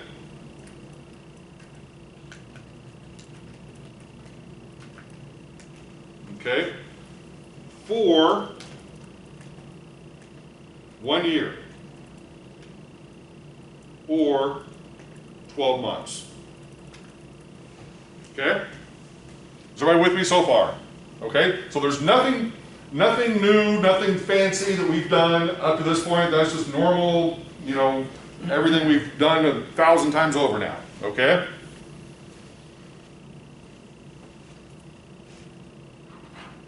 Okay, so now what we need to do to apply the 6% is to say, okay, we need to find out what the balance is of this loan after 1 year. So we're going to do that doing what? Our amortization function. So 1 input 12. Yep, 1 input 12. Shift. Amortize, equal. I don't know, 87, 50, 41, 42.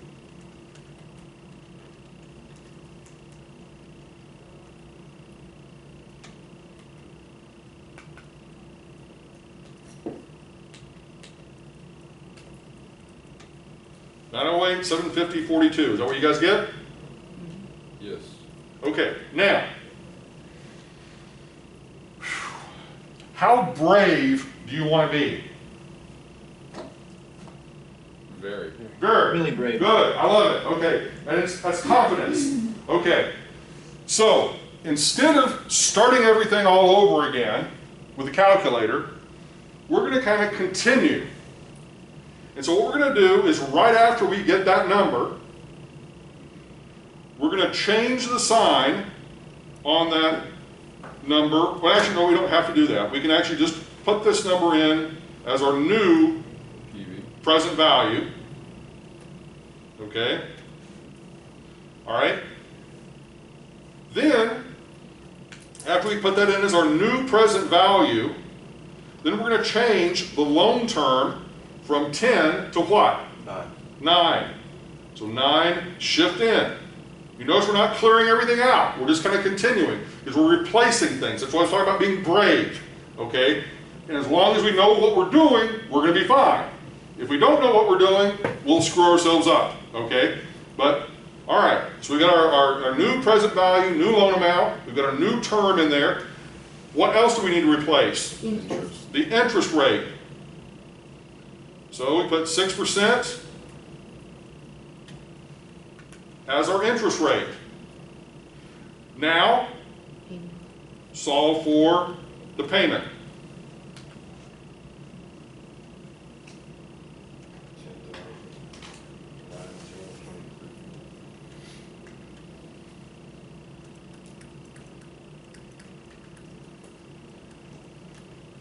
Okay. Which is per year 2, 3, 5, Per 6. month for years 2 through 10. Okay? Does that make sense, everybody? Yes or no? So, this is where I'm sort of leaving you with this for the quiz. Okay? So if you know how to get to Why that. is this per month and the other one is for 1 year? No. 12 months. No, but the 10,000 you say now is per month. Per month, years 2 through 10. Yeah, the 9,201 was per month as well. Per month for just 1 year. Oh. For 12 Sorry. months. Yeah, see. Okay. So that's where, at least for the quiz, you need to get. Now, let's take it a step beyond the quiz for a second, okay? Which we will be getting to, okay? But today, this is just for fun, okay? Woohoo! Yeah, exactly. All right. So, if we want to look at something that's called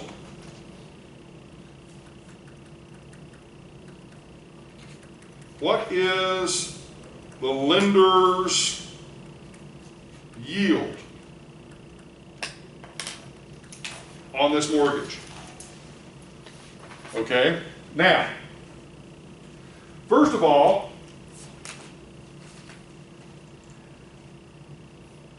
it's going to be somewhere between what and what? 2 and 6. 2 and 6. Somewhere between 2 and 6. Does everybody see that? I mean, the floor is going to be 2, the roof is going to be 6. But what is it actually?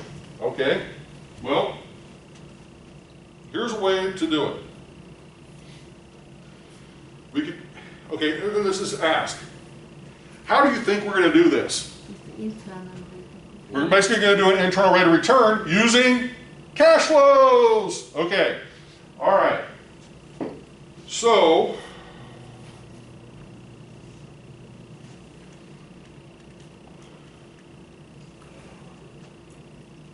all right.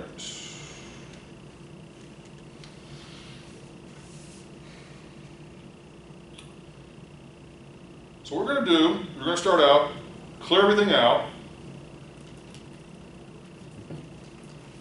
12 payments per year. And we're going to put in 1 million plus minus as our initial cash flow. This is from the lender's perspective. They're giving away $1 million. That's the reason why it's negative.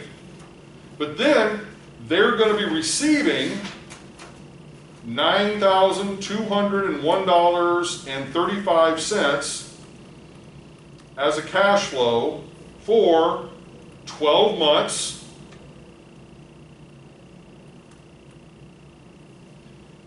And then they're going to be receiving $10,910.23 as a cash flow. Now, before I do this next step, I want to test something really quick because I seem to recall that HP made a change with their calculators a couple of years ago. So I want to double check something before we go any further. You'll see why in a minute. I'm trying to stave off a problem, a catastrophe. Okay, 9201, 5.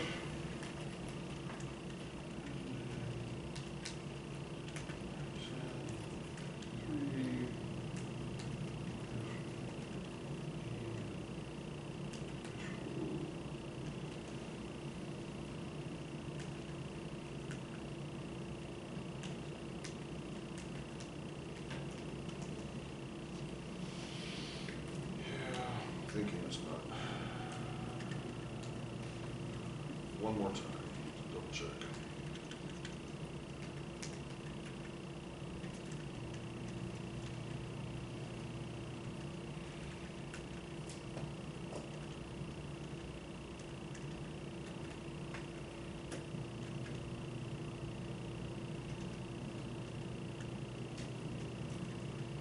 Yep.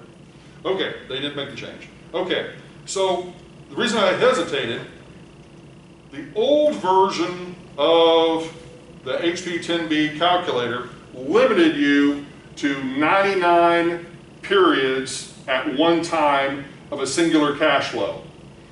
And the most recent versions of the calculator no longer have that limitation. I'm just making sure that was the case. So basically crisis averted, you're going to have 12 monthly payments, and then 108, which is basically, obviously, for the 9 years. This is for 1 year. All right. Then, once you've input that, you're going to do shift, internal rate of return for the year, and voila, you end up with 5.18% as the lender's yield. So, like we had predicted, the lender's yield fell somewhere between the 2% and the 6%. Does somebody follow that? Yes? Now, having just said that, if you were looking out into the market as a prospective borrower, and all of the other lenders in town were offering a 5% interest rate versus this deal offered by this lender, which one would you take? 5%. The 5%. Okay? But if all the lenders out in the marketplace were maybe offering, I don't know, 7% interest rates, well, then this one would be the better deal. Okay? The point being is this lender's yield is what your effective cost of borrowing is for this particular loan. But what you're being sold at the beginning of all of this, keep in mind, you're being sold the sizzle of what? The 2%. The 2% intro rate. Okay? And buried in the fine print, when you finally get to the point of actually signing the documents, they're saying, well, that's gonna be 1 or 2% for 1 year, and then it's gonna jump up to 6%. But by that point, you're so deep into the brain damage of getting the loan, you're just gonna accept it and move on. Because you didn't really do all the due diligence that you should have done to make sure that you knew what you were doing. Okay? Right, like if there's a prepayment penalty, We're getting there. Refinance after a year. And we're getting to the prepayment penalty here in just a second. Get a refuel and jet fuel here. Okay. This lender's yield, is this something that the banks disclose? Yes, but usually it doesn't happen until you get to the point where you're signing documents. Okay? Unless you ask. Unless you ask. But what you will find is that most people are not that sophisticated to ask. Okay? I mean, here's the thing. I mean, think about it like this. Of this group, all of you are obviously interested or should be interested in this kind of stuff. How many of you were really aware of how this aspect of adjustable rate mortgages work? Any of you? No. Okay? So think about it like this. You guys represent a very, very, very small percentage of the population, okay? The overwhelming majority of the population out there have had no exposure to this whatsoever. You follow me? That's why this becomes very valuable to you, okay? To be able to understand this, to not be, basically to not be taken advantage of. It's as simple as that. Or, if you want to be more evil, how to take advantage of other people. Okay, the flip. Not suggesting that, okay? No, no, no. Not suggesting that. Just kidding. Totally kidding. Do a reverse mortgage, you really want to do that. Exactly. You're gonna want to read all the documents now. Dr. Porty? Yep. Just to clarify, the lender's yield will not be on the quiz, correct? Not for this question. Okay.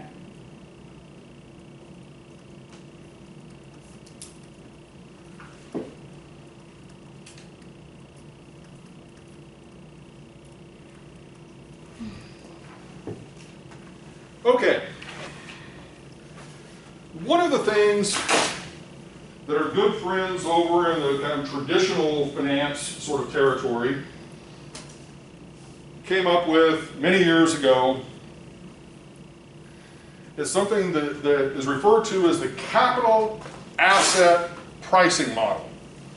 Now, those of you with some sort of maybe finance background in undergrad and that sort of thing, I would hope if you were a finance major at the undergrad and you never heard of capital asset pricing model, shame on whoever taught you, okay?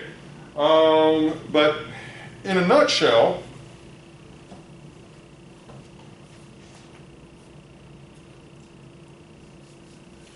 what we have is this nice little graph. It's going to look something like this. Okay, now I haven't labeled anything, so that could be anything. But in essence, what we're typically going to have here is this little portion right there, from 0, if you will, up to, and we're going to, for my fun, make it 5%. This is going to be our risk-free rate, let's say. We go back to olden times whenever risk-free rate was something more reasonable, like 5%. Okay. So 5% is our risk-free rate, and our x-axis is going to be, in essence, risk. Our y-axis is going to be return, percentage return. Okay? So, before I add a bunch of other junk in there, let's think about what's happening. As we sort of move along the x-axis, our risk does what? Gets bigger. Increases. Well, as that happens, so does our return. Okay? This would be sort of like a normal relationship, okay, between risk and return. As risk goes up, return goes up. Everybody's happy. Now,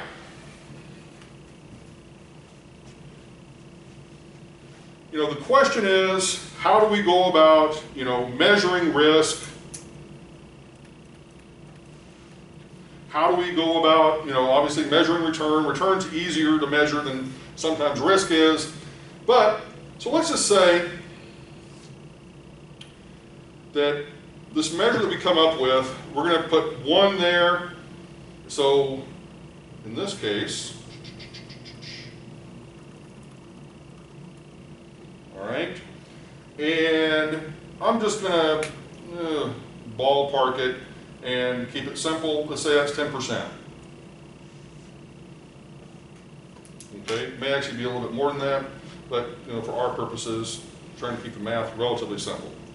Okay, so let's say we have risk over here is 2, and we're going to talk about what that means here in a second.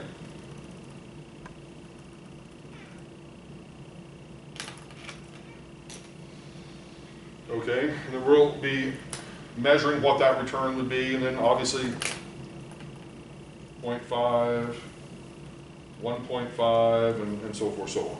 Okay, but let's just, I'm going to focus on the risk of 1.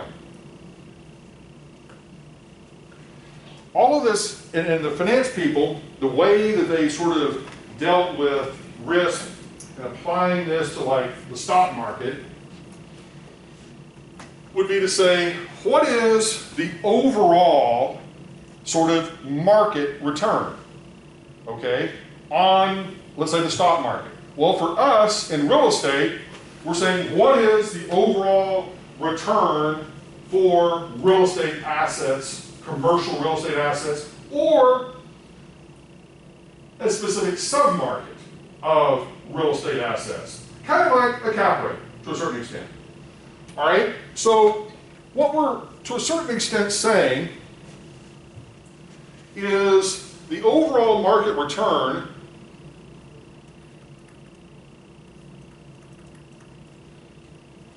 is 10%, and that's predicated on basically the risk being the average risk of the overall market, whatever that is, okay? So let's try to make it as comparable to real estate as we can. Assume that we're talking about apartments, and we're talking about apartments that are, I don't know, let's say normal, average, median-priced apartments. And that's going to be the market that we're trying to judge ourselves against, all right? And so we're sort of saying that maybe they're able to achieve a 10% overall rate of return. So if we find an apartment that we want to invest in, and it has all of the same normal general characteristics as the market as a whole, then we would expect the risk for it would be 1, equal to the overall market. Therefore, it should generate the same return as the overall market. Does that make sense? Okay.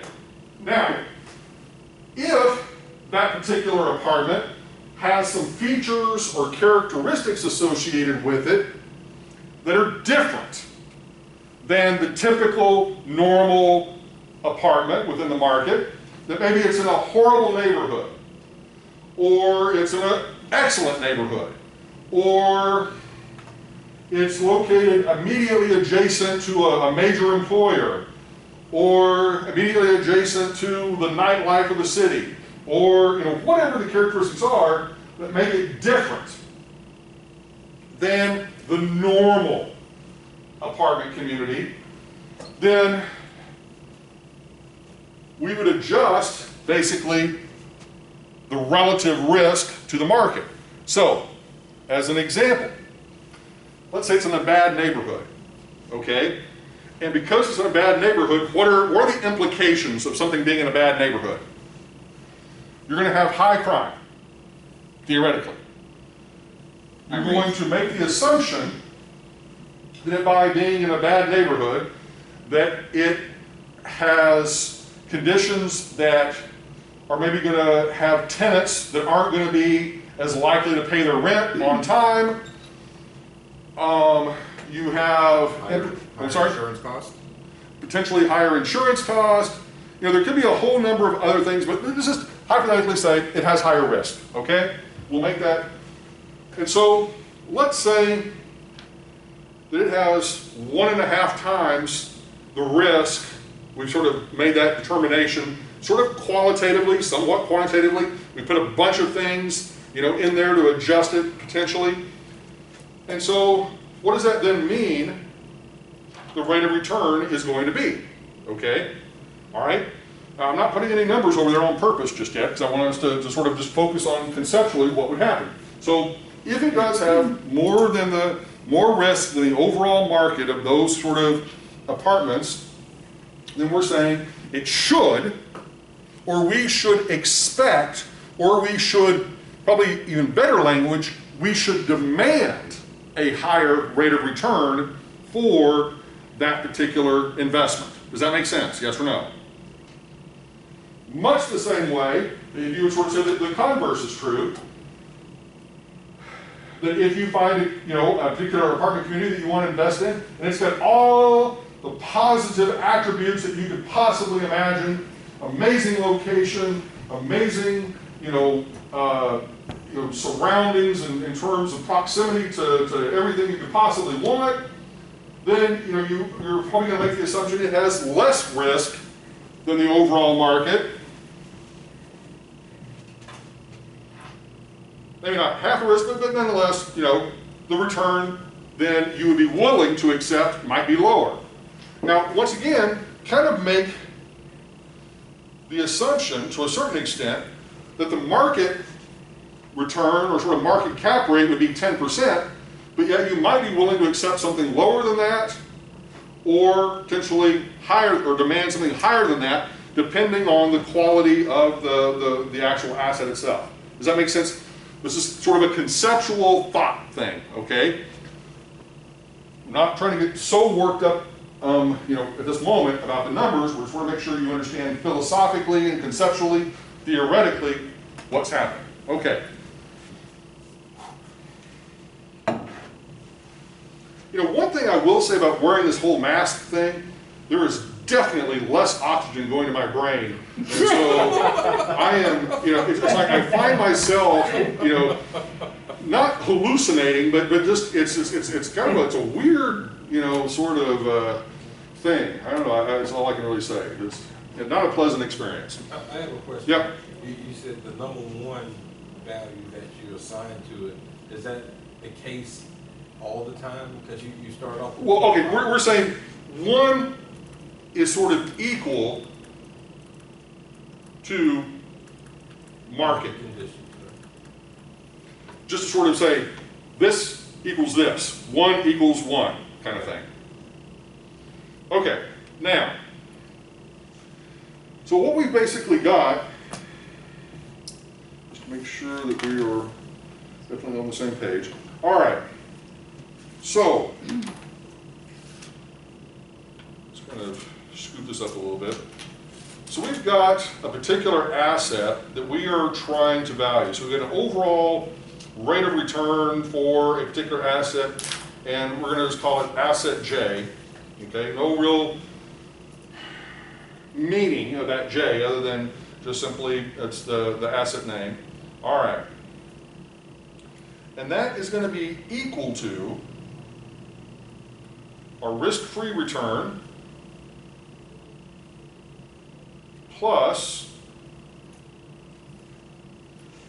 in this particular case, it's going to be our overall risk factor of asset J times the market return percent minus the risk-free rate. Okay. Now, before you get yourself all worked up, oh my God, there's so much math. No, it really isn't. Okay. So, let's pop in some numbers. Okay. So let's start with the one that well, first of all, let's just start with the market return. So if the overall market, the risk-free rate is 5%. The risk factor is 1.0, right there. Okay? Times the market return, we said, is 10%, minus the risk-free rate, which is 5%. Okay? So let's just see what we get. We get 5% times 1% plus 5%, 10% equals a market return. Okay? Now, if, this is what we're changing. All we're changing is the risk piece. So we go to the asset that's 1.5, and we go to the asset that's 0.5. So the two others that we sort of said were sort of examples. But everything else is basically staying the same in the actual calculation. So we just go back over here. So 5% plus 1.5 times 10% minus 5%. 5% plus 0.5 times 10% minus 5%. Okay, so in all three of these instances, you know, the simple math, we've got 10% minus 5% is simply 5%.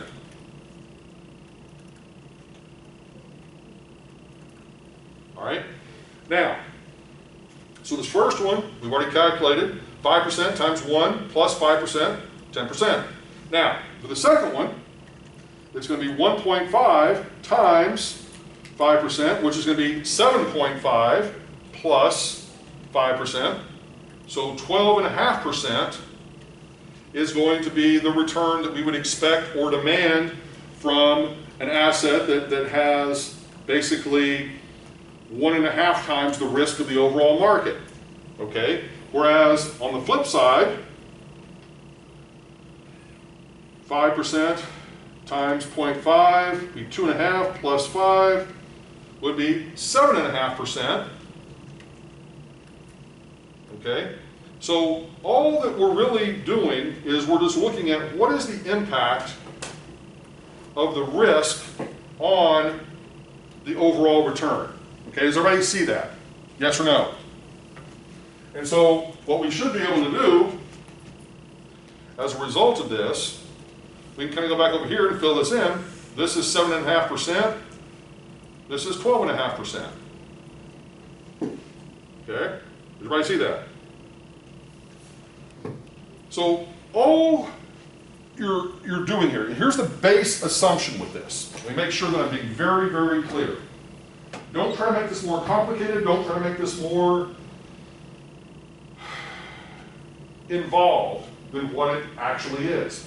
This is a thought piece, a theoretical model to try to begin to represent reality a little bit, okay?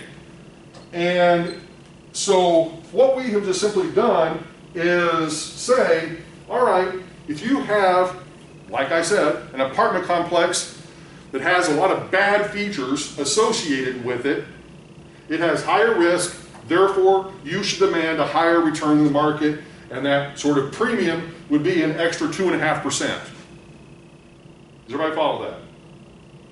Now, the thing, this model, obviously, part of what this model is doing is it's trying to also capture a bottom threshold return. Meaning, even if this particular project has zero risk associated with it, you should still demand at an absolute minimum with zero risk the risk-free rate of 5%.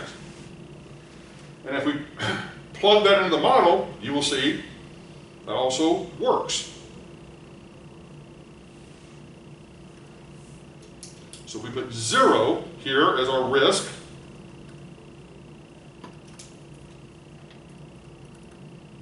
okay, we still end up with quote-unquote 5%. But 5% times 0 is what? 0. 0 then plus 5%. 5%. So even with 0 risk, you would still demand the risk-free rate of return of 5%. So all this is trying to do is to begin to make your thought process maybe a little bit more involved, a little bit more complex in terms of what you're sort of taking into consideration in terms of relative risk, relative return among assets. Okay? Is everybody cool with that? Yes or no? Okay? Okay, 2 more topics for today, and then we're done. Okay, given that it is 10:14, we've got about an hour left. These last 2 topics are going to require a little bit of brain power. So go off, do what you need to go do, drink some coffee, or my drink of choice, the Red Bull, and come back, and we'll see you in 5 minutes.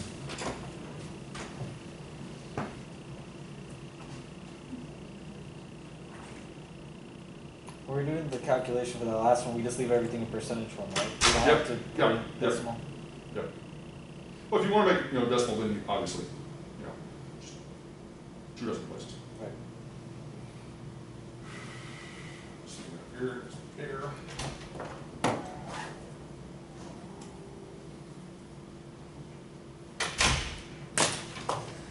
What's going on, man?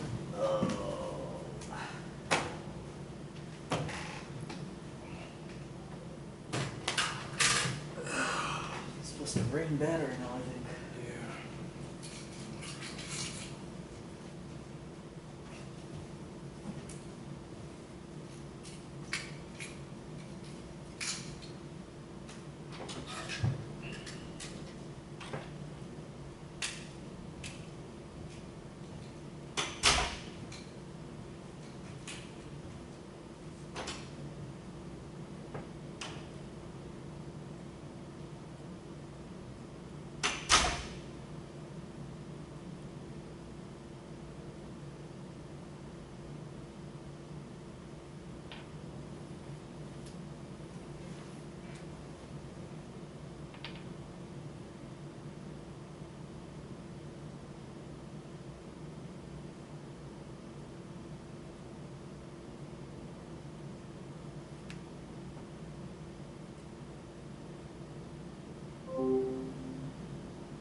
You really drink 3 of those in the morning?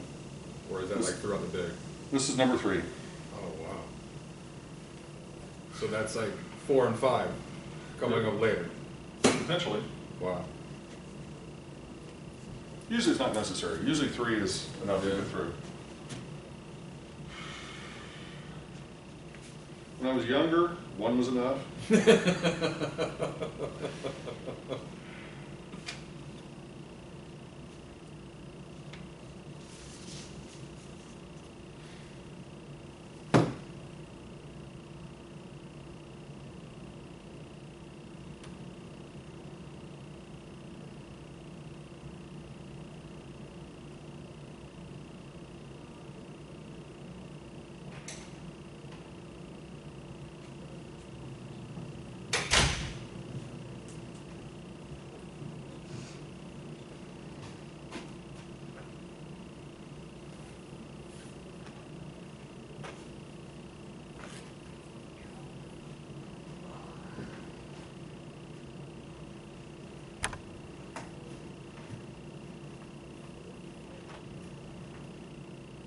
You know that sometimes when I push in the numbers and just following what we're doing here on the board, I often do not come to the same result. And I just see that I obviously must be pushing some wrong buttons. And I Or find- it's possible it just didn't clear it out from the previous problem. That's the more likely scenario. Always make sure that you clear everything out between problems.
Everybody get back to where you need to be.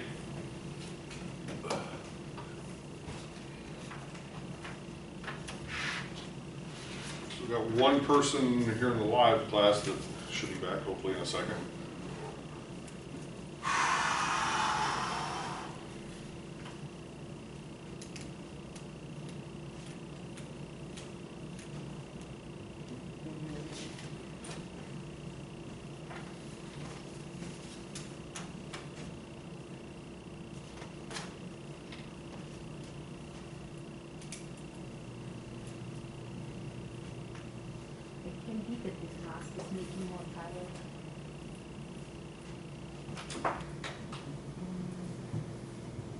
All right, here we go. Final two topics, both of which will require a little bit of additional brain power than normal because we've got a few more steps in the process and things are starting to get more complicated, okay? All right, now, one of the things that lenders love to do is make more money. And one of the ways in which they can make more money is through the use of prepayment penalties. Now, on the surface, many of you would ask the question, first of all, what is a prepayment penalty? Okay, let's just start with that. Prepayment penalty is you pay off the loan earlier than whenever it's actually due.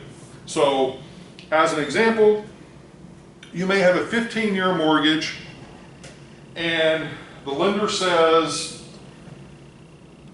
if you pay off the loan before the end of that 15 years, you're going to incur a prepayment penalty for paying it off early. And that payment is normally going to be based on a percentage of the outstanding mortgage balance at the time of the prepayment. Okay? So in other words, whatever money you still owe, you're going to have to pay a percentage of that as the prepayment penalty. Now, the question that you would initially want to ask, or should ask, as someone who has probably not dealt with this before, is why would the lender charge you a prepayment penalty, and what sort of justification do they have for charging you a prepayment penalty?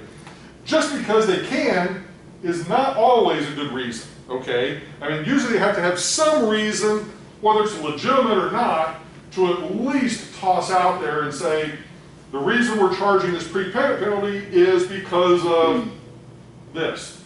Well, here's the legitimate reason. The legitimate reason is, think about it like this. You're a lender. Somebody walks in, they borrow a big pile of money from you, you charge them some upfront fees and charges and that sort of thing. And then, once again, it's a 15-year loan, a few months or a few years into that loan, they walk into your office and say, hey, we want to refinance our mortgage with somebody else. We want to pay it off early because we're selling it to somebody else. We want to just pay off our mortgage because we won the lottery, whatever the reasons are, okay? And you're saying, wait a second, I made you this mortgage, whatever, 3, 4, 5 years ago, in good faith, and I expected, as a lender, to continue receiving payments for the next however many years. You're now coming in and basically saying, you're cutting off my income stream as the lender. And so I've got to go back out, re-lend that money to somebody else, which quite frankly I'm happy to do because I'm going to make fees off of that. But to punish you for paying off the loan early because, in essence, of all this work and effort I put into this thing and my investment-backed expectations as the lender in this loan, getting payments from the borrower for the next 15 years, I'm saying, no, no, no, you're going to pay me a penalty on that. Does that make sense? Now, this penalty can be, first of all, it can be non-existent, okay? Some lenders don't have prepayment penalties, Let me just start that off with that. Most residential loans do not have prepayment penalties. Most, didn't say all, most. Commercial loans, many of them have prepayment penalties. And let me also, we'll just sort of, we talk a lot about residential stuff, we talk about a lot of commercial stuff, but when it comes to commercial loans and commercial lending, most of the lending guidelines that you may be familiar with on the residential side of the business don't apply on the commercial side. It's much more of a borrower beware kind of situation with commercial loans.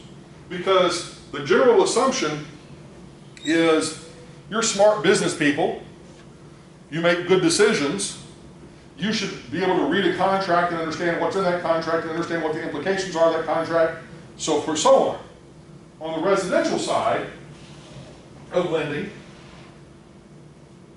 there are many more consumer protection things that exist to try to keep predatory lenders from taking advantage of the average ordinary person. Does that make sense, everybody? Yes or no? Okay? So, on the commercial side, things like prepayment penalties exist in abundance. Now, like everything else, if you know what you're doing, you can probably avoid them, or you can probably negotiate them away, or whatever. But if you don't know what you're doing, you're probably going to get stuck with them. And in some cases, these things can be absolutely horrific, okay, in terms of the amounts that they would charge you to prepay the loan. Making it so bad that you would never want to prepay the loan, okay? Because, you know, the percentage they may charge you on a prepayment could be, well, let me put it this way. A normal prepayment, traditionally, 3, 4, 5% of the loan balance, okay? But in the world of commercial mortgage-backed securities, this gets that much more complicated because now you're no longer dealing with a local lender, you're dealing basically with this massive sort of commercial mortgage-backed securities issuer and their servicers that are associated with this. Some of those prepayment penalties can be 15, 20% or greater, okay, on the prepayment. So, you know, if you still owe $1 million on the loan, think about that. 20% of that, you fix it as a penalty just to pay it off early. 200 grand, okay? Just to pay it off early. You're saying, seriously? But it exists, okay? All right, so that's the preface. Now, here we go with the computations. All right, so let's just start off with $1 million loan. All right, and we'll go ahead and just, we're 12 payments per year.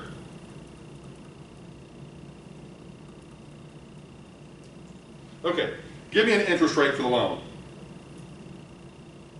Come on, somebody, make it fun. 5%. Ugh, that's so boring. 5%. Okay. 5% interest rate. Okay, how many years on the term? 15. 27. 27. Oh my God, I love that. All right, 27. What the heck? Never done a 27-year loan before. Okay, something new. Keeps it fresh. All right. Remember what I said about the oxygen going to my brain? Well, yeah, it's starting to make me loopy. Okay, now, all right, so we do all of this. We get our monthly payment. So let's start with that.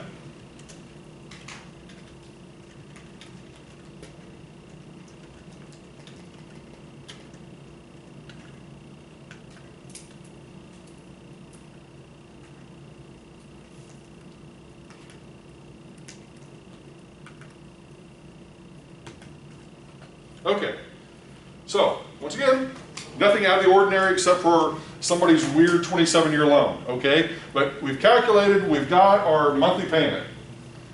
Now, once we've got that, this is where the fun begins to happen. Okay, So this is where you need to start really paying attention because of the details associated with this. Okay, first of all, what is going to be the prepayment penalty that we're going to assess? What percentage of the outstanding loan balance? Give me a percentage. 3% is what I'm hearing. Okay, 3%.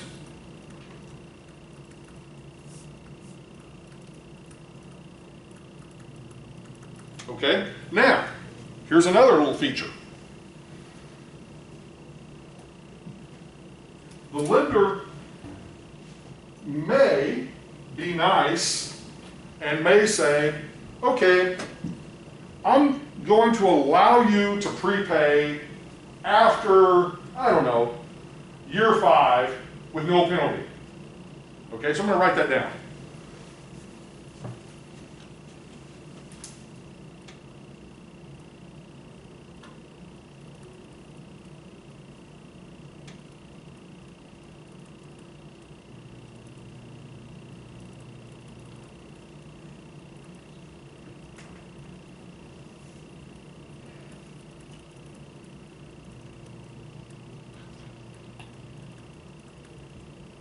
Okay? So those are the first couple of conditions we've got. 3% prepayment penalty on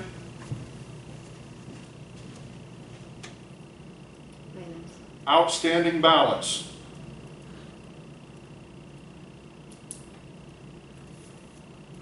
Okay? And the lender allows a prepayment to occur after year 5 without a penalty. So basically, what that means, and now here's something to make sure that we're on the same page with this.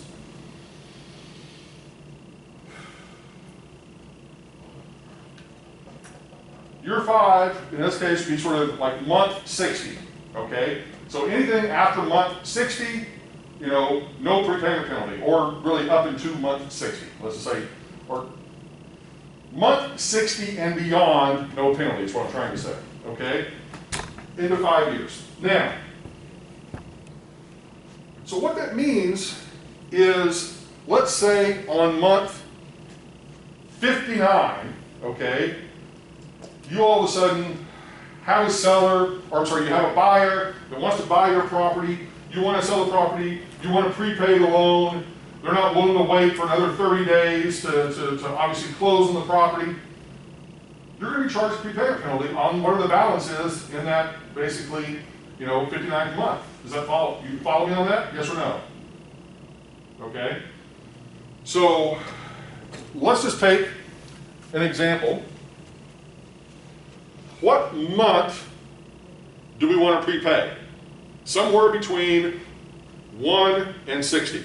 Give me a month. You just said 59. Okay, we can do 59. What the heck? All right. So we choose to prepay at end of month 59. Okay? Everybody with me? All right. So, what that means is this is where the calculations begin to start to take place. All right. So we need to find out what the balance of the loan is at the end of the 59th month. So, 1, 59, shift, amortize, equal, equal, equal. So let's start with that. We continue with what was in, yeah? Yep. So I get 902,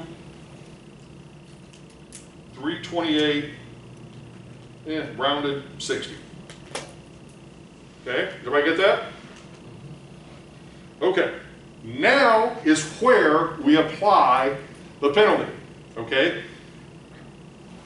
So what we do is we simply follow through, and after we've got that number, we multiply that balance times 1.03. Now, for those of you questioning, why 1.03, why not 03? Because we want to figure out what is the total payoff that we need to give the lender. So we got to basically add the 1 in there to pay off the $902,000, and then the 3% gives us the additional amount for the penalty. Does that make sense, everybody? Yes or no? No. Okay. Well, let's do the calculation and then I'll explain it.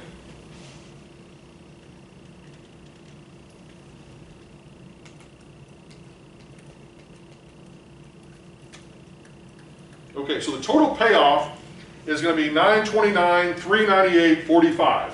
That is going to include the 3% penalty plus the outstanding balance. So in other words, if we had just simply taken the 902,328.60 and multiplied it just by 3%, You would get, it was 27,000.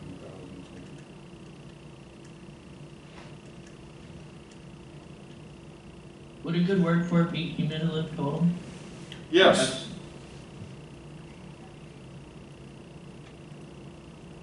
So in other words, the actual penalty is $27,069, but the total payoff of the mortgage with the penalty is $929,398.45. Does everybody understand that? Yes or no? Okay. Now, so once we've got the 929 in our display, let's go back to that.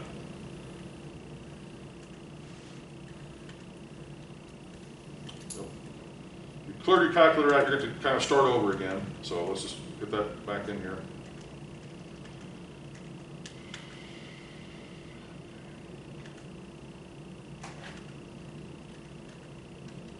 Okay. Times 1.03. Okay, so we're back to the 929,398.45.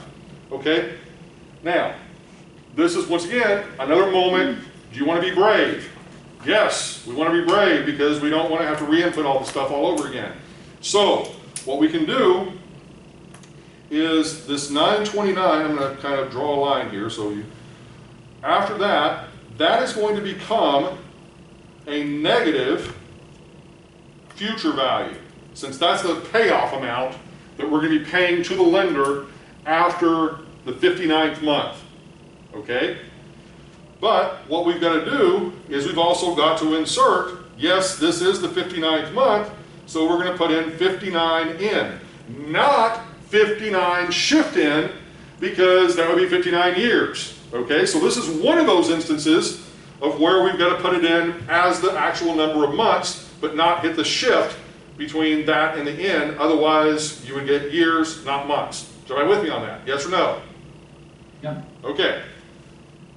So we've changed those two variables. Our payment is obviously staying constant at the $56.30. The interest rate, yeah, that's staying the same. The interest rate was what it was in terms of the 5%, and then the loan amount originally was $1 million. What we're doing now, the final step, is we're going to solve for the interest rate, which in this case is really the lender's yield. Okay? So we do this.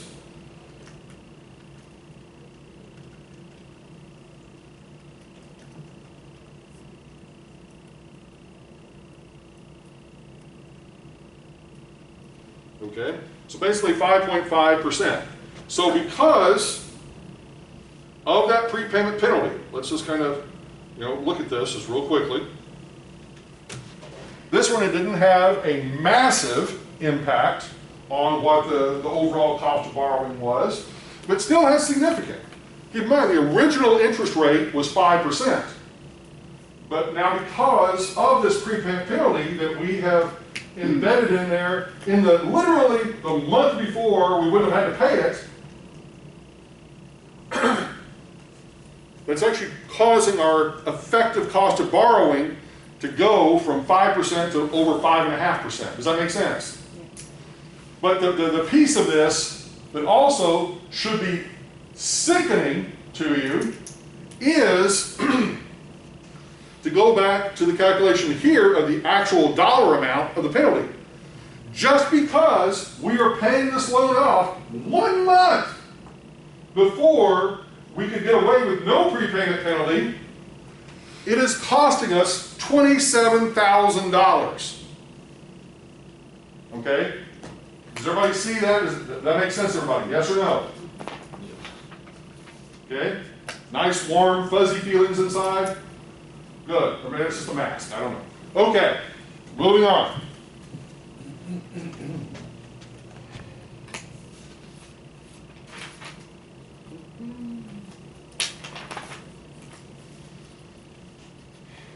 Okay.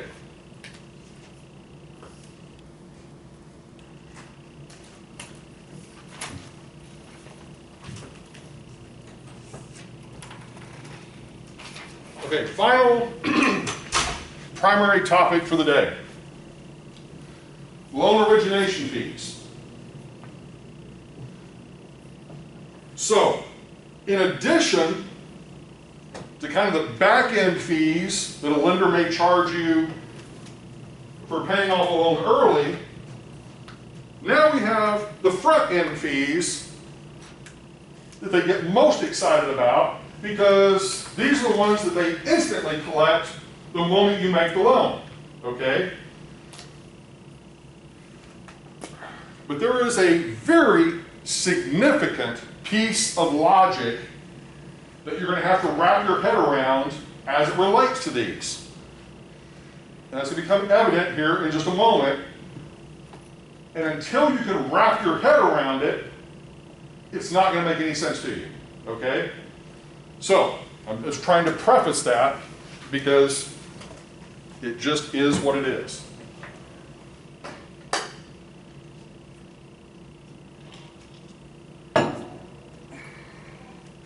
Okay. First of all, let's just talk a little bit about what loan origination fees are.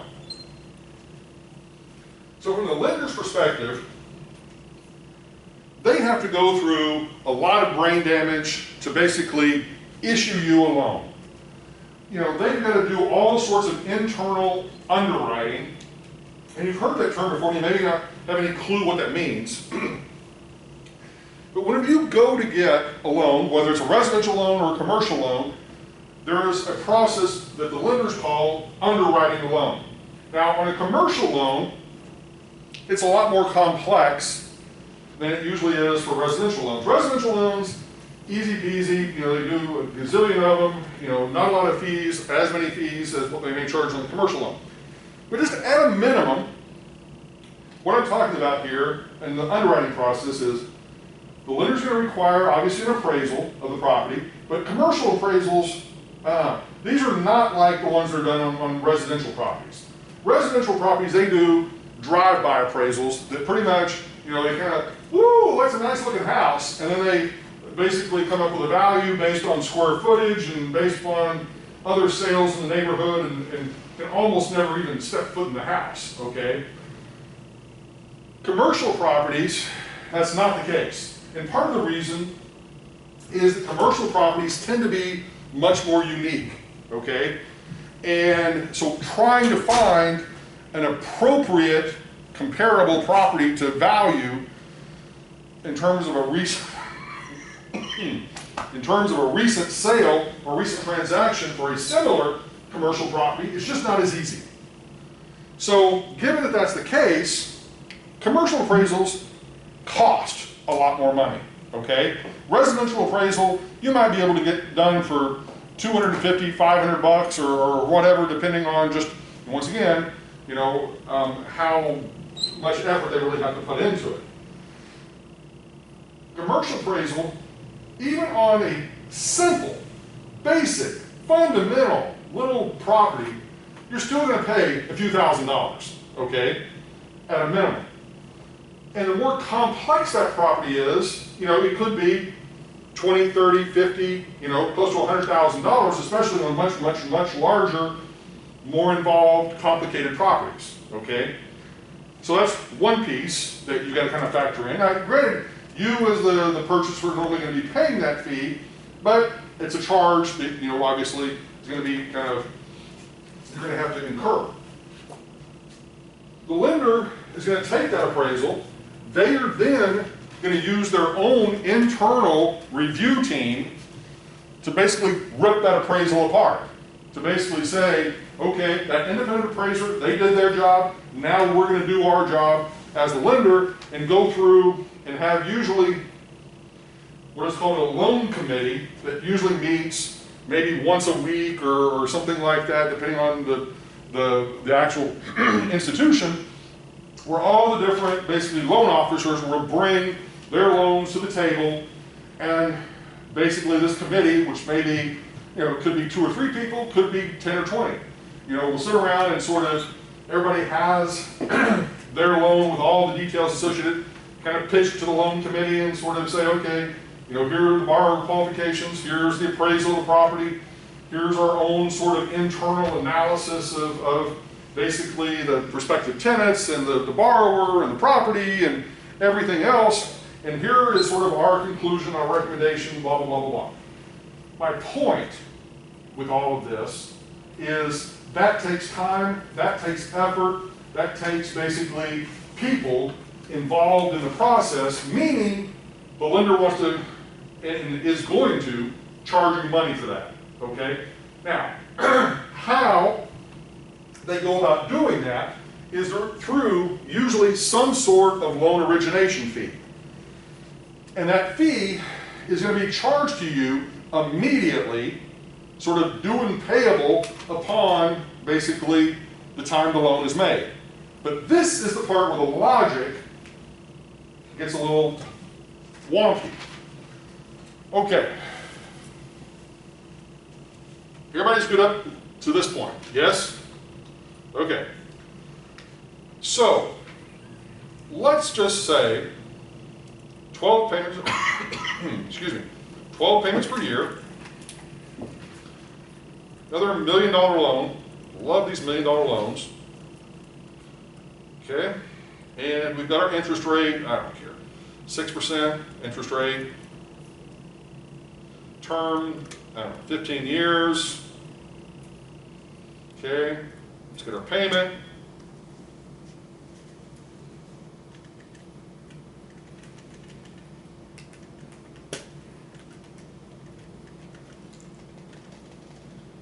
Okay, 84, 38, and 57 round. Okay, so there's our loan, there's our payment. Now, how does the loan origination fee factor into this? In simple words, whatever dollar amount that you pay for the loan origination fee gets subtracted from the loan amount. Okay, I'm going to repeat myself. The loan origination fee comes out of, in essence, the amount borrowed or the amount lent. Now, at first thought, first glance, you're like, what? Okay, so just follow me through and it'll make sense, okay? So, what percentage of the loan do we want to be the loan origination fee? 5%? 5%, let's say. Okay, so $1 million times 5% will be $50,000. Loan origination fees. So the loan amount is really $950,000. Yep. Well, sort of. Okay. Now, okay, so to this point, right here, right now, everybody should understand. There shouldn't be anything new, anything woo crazy. All right, this should be very, very straightforward. Okay. The only way I have found to explain this where it makes sense quicker, sooner rather than later, is to do the timeline thing. okay? And you'll see why.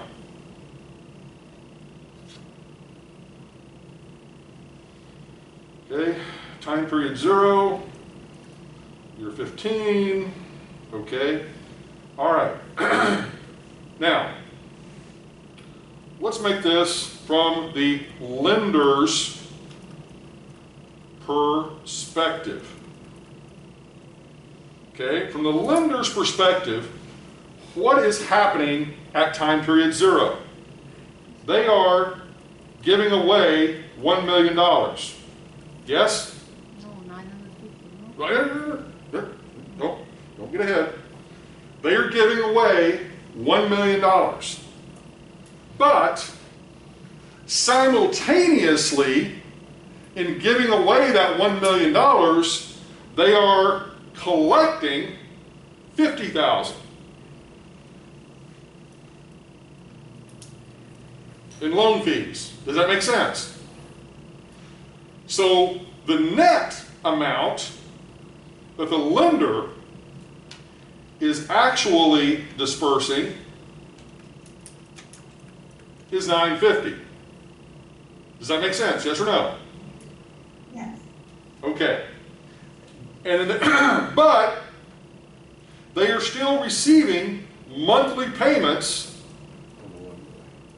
of $84.38.57, which is based on a loan of $1 million. So they are still going to be paid back $1 million. But they're only lending you $950. Does that make sense? Yes or no? That's why it's interesting. Okay. Now, Why it's good to be a Tranches, lender. that's good, that's why they want these tranches. from the borrower's perspective,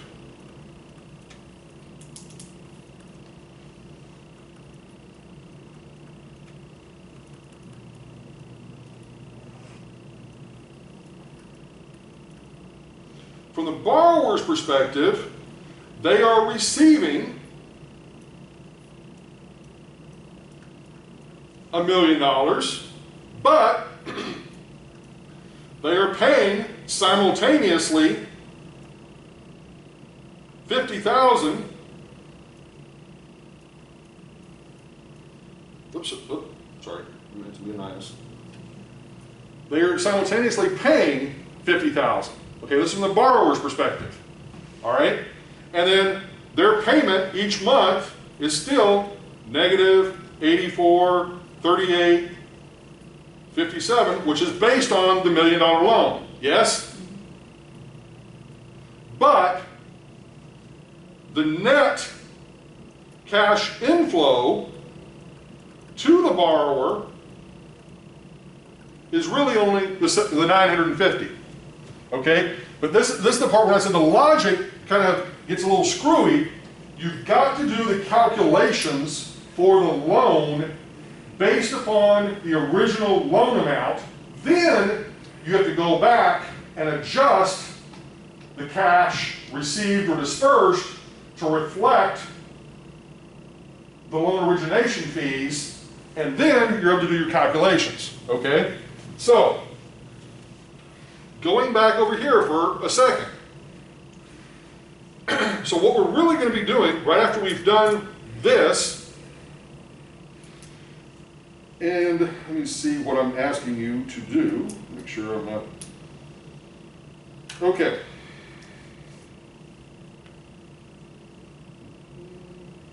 All right, so the easiest way now, moving forward, is we're going to have to make an adjustment in that million, but not until we do something else. Okay, so we're going to leave that hanging for a second. Okay, so this loan is supposed to be for 15 years. Okay, we can hold it for the whole 15 years, or we basically can, pay it off early. And now we're not dealing with, prepayment penalties. We're just sort of saying we're going to pay off early, so we just pay off whatever the balance is. Now, this is where I want you to use your brain to think about something. So ignore what we talked about with regard to prepayment penalties and all that is focused exclusively now on the loan origination fee part. If I'm a lender, you're the borrower, I'm the lender, and I were not charging prepayment penalties. So the only fee I'm charging is just the loan origination fee. That's it. That's all I'm charging to make a loan. Would I prefer that you pay off the loan when it comes due 15 years from now, or would I prefer that you pay it off sooner? Wait the 15 years?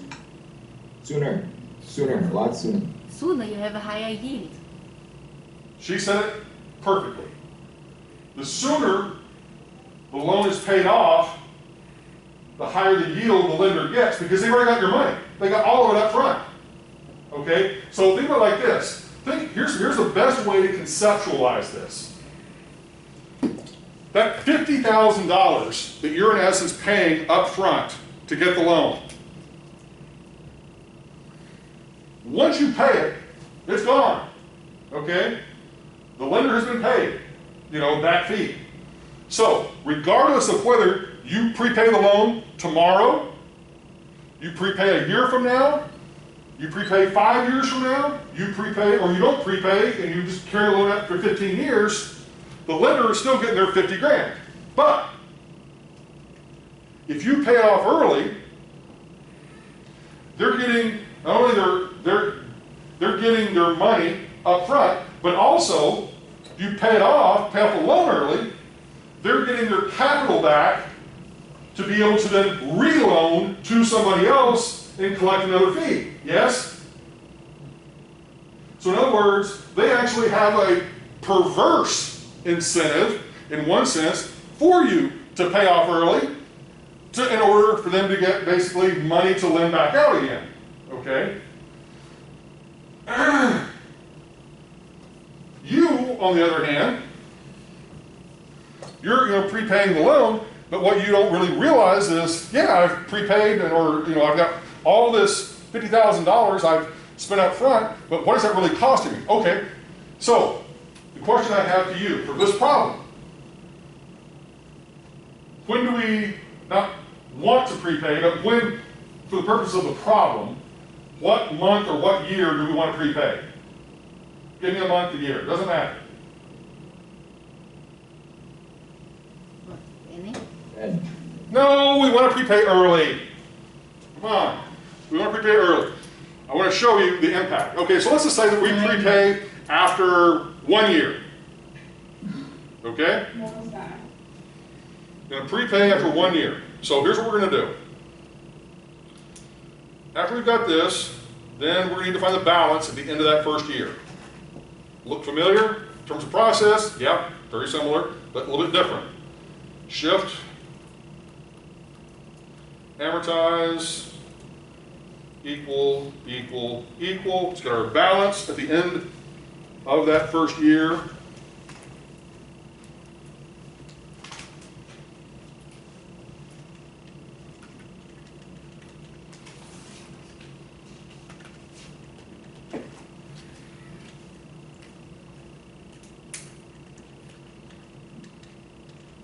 Okay, so our balance at the end of that first year, 957, 583, 33.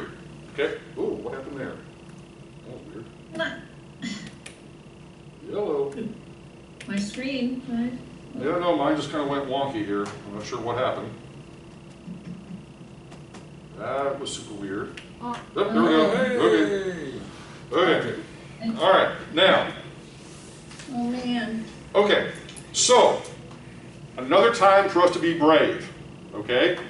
So in this case, let us make this, whoops, our future value, but a negative future value, it's a payoff. Okay, everybody with me?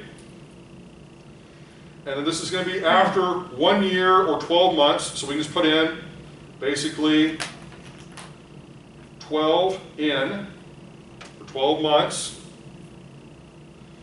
Now, this is where we're going to make the adjustment as to the actual amount that was dispersed. So here is where we would take the $1 million, subtract out the loan origination fee of $50,000.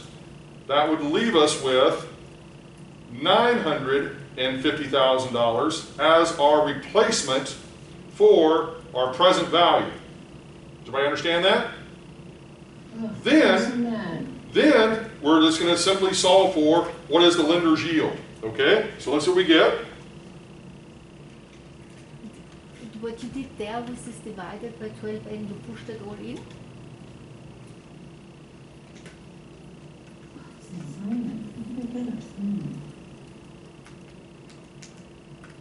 Woohoo!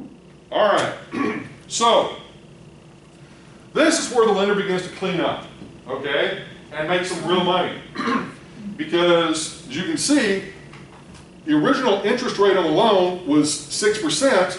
They almost doubled that rate of return over that 1 year sort of holding period because of the loan origination fee. Does that make sense? Okay, now, how can we make, okay, first of all, that stops with question number 10, okay? Now, what if we want to marry the loan origination fee with a prepayment penalty? Woo! Okay, here we go. Now, all we would have to do in this problem is basically adjust our payout amount for our future value. Okay? So in other words, we can just go back to the payout amount of $957,583.33, and let's say, how much of a prepayment penalty do we want to charge? 5%. What the heck? Okay, so we multiply it by 1.05.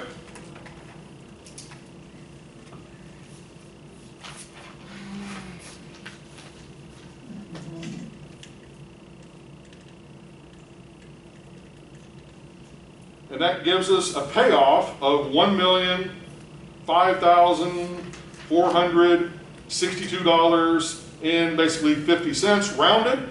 So now we can just use that as our new payoff or new future value. Okay? And then once we've done that, then we can just resolve for the lender's yield. Woohoo! Even better. 16% rate of return for the lender.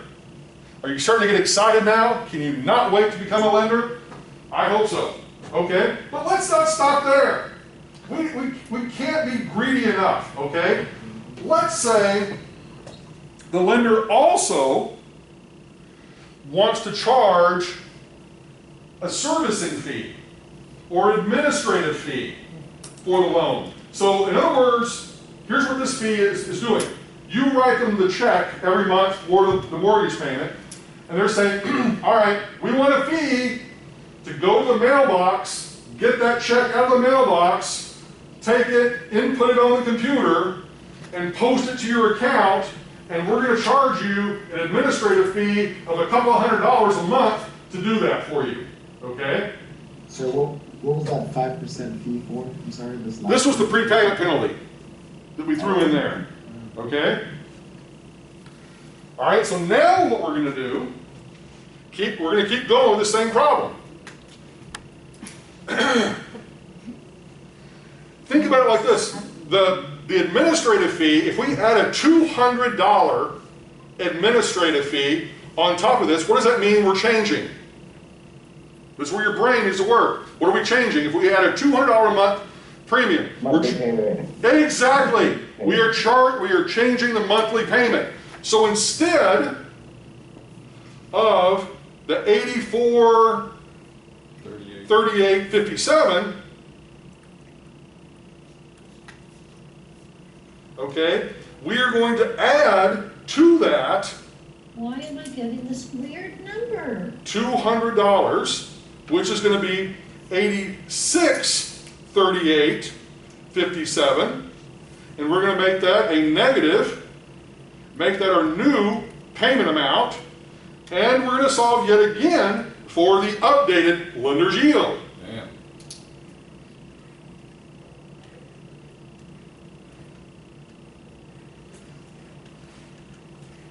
And what do we get? 16.33. 16.33. Doesn't go up a dramatic amount because we're only getting it for a year, and it's only $200. But still, it's enough to make a difference, okay? My point in doing this is to now show kind of the additive impact of these different fees and charges on the loan. Now, keep in mind, let's put things in perspective. What was the original interest rate on the loan? 6%. We as the lender are now getting an additional, basically 10.33% return on our money by really doing nothing other than charging additional fees. Okay? Is everybody with me on this? Is this not beautiful? Is this not one of those make you just actually just roll up and just be a ball of excitement? Okay. Now, that gets us through what we needed to get through for the quizzes. Now, for the quiz, as I had said, you only have to get down to really that point. The extra part basically is added. We're going to be covering more of that in much more detail, much more complexity in future class sessions. This is more. Which point do we have to get? I'm sorry? To which point do we have to get in the quiz? Well, today, just down to the 11.42. Okay, so that's, I have a problem exactly from when you put the one input 12, that's for 1 year amortization. Yes. You got equals, Right.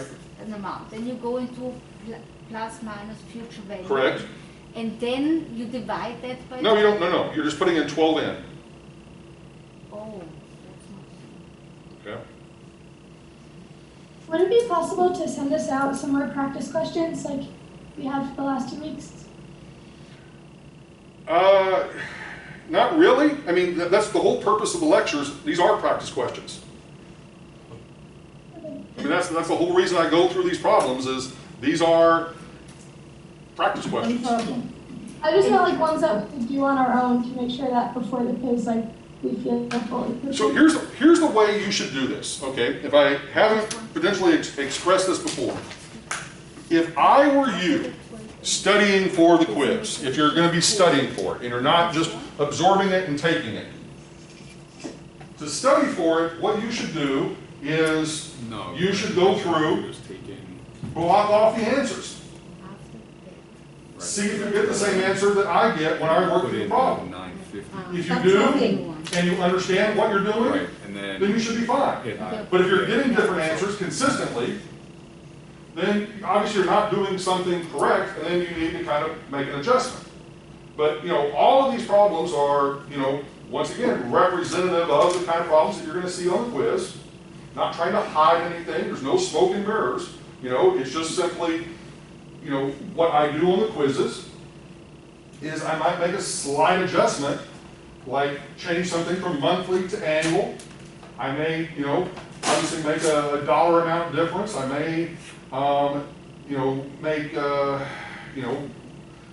this quiz is not going to have anything beginning and end mode, but that might be another little issue. But most of the time, it's just really understanding the logic to get from one step to the next. And so the process is basically the same. So no amount of quote-unquote practice questions is necessarily going to get you there. What's going to get you there is understanding the underlying logic of what the question is achieving to do, what you've got to be given to actually get there. Okay? Max? Thank you. Max? Yeah, there's some sample problems from the worksheet that we still have not applied to quizzes. regarding their concepts. And those will come later. Okay, I think there was a couple on there that actually do apply to this. And there may be. No, he's telling her that. Right. Okay. All right. Any other questions? It is 11:10. We got 5 more minutes for any other questions, and then the quiz will open. I have a question, and I've been working through this. I keep getting a different payment amount, and I don't know if there's something that I did with my calculator. For this problem? Yeah, Okay. I'm getting 5,100. Okay. More than likely, it's something that's a residue from a previous problem, so you probably just need to hit shift clear I keep all. clearing it.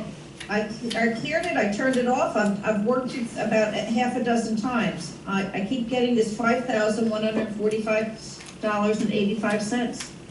I just, a negative, so. Okay, okay, hit the shift clear all. Do you see 12p here in your display? Yep, Okay, all right, now type in the 1 million, hit present value,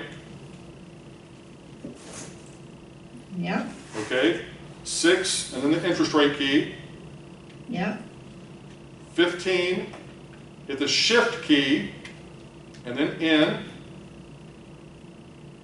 180, Well, not maybe, no, is that what you did? 15, shift, and the in.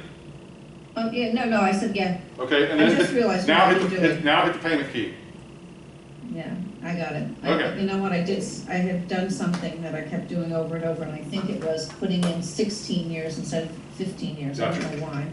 Okay, all right. Any other questions, observations, whatever? Now, looking at the quiz grades up to this point, most of you are doing very well. A lot of 8s, 9s, and 10s in terms of the scores. Some of you not doing as well. So I suppose one of the things to think about, those of you that aren't doing as well, we've got a couple of different possibilities. One is obviously you continue through the remainder of the class, and then the comprehensive final, and you pretty much put everything on the comprehensive final, which will be a culmination of basically the quizzes. Obviously not the same numbers and the same precise problems, but certainly reflective of the problems. Another possibility that I'm willing to entertain is we could do a spontaneous midterm that would be the first 4 weeks of material. And if you took that midterm, it would replace your first 4 quiz grades. But the downside of that is whatever grade that you got on the midterm, it could actually make your grade go down, it can make your grade go up, okay? So it's kind of like, if you take it, you're taking the risk of going down, but it also has the possibility of bringing you up. So if you're really in a hole, in the sense that, you're failing, then it's a way to potentially, bring you out of the failure hole and to see if you hopefully have mastered enough of the material to kind of move forward. And if you take the midterm and you fail it miserably, then you're going to have to think about the prospect of obviously repeating the course, okay? So I'm putting it out there. There's no pressure for anyone to take one option or the other, but I'm making that available potentially as an option. Now, here's the way that would work. Everyone is still going to be taking quiz number 4 by Monday. After Monday, if you are interested in taking the quote-unquote optional midterm, you would have until Friday night to do so. I will make it available, let's say first thing Tuesday morning, okay? And you would have until Friday night to complete it. It would be basically 40 questions. Once again, similar questions to what we've done on the quizzes. 40 questions, sir? What, I'm sorry?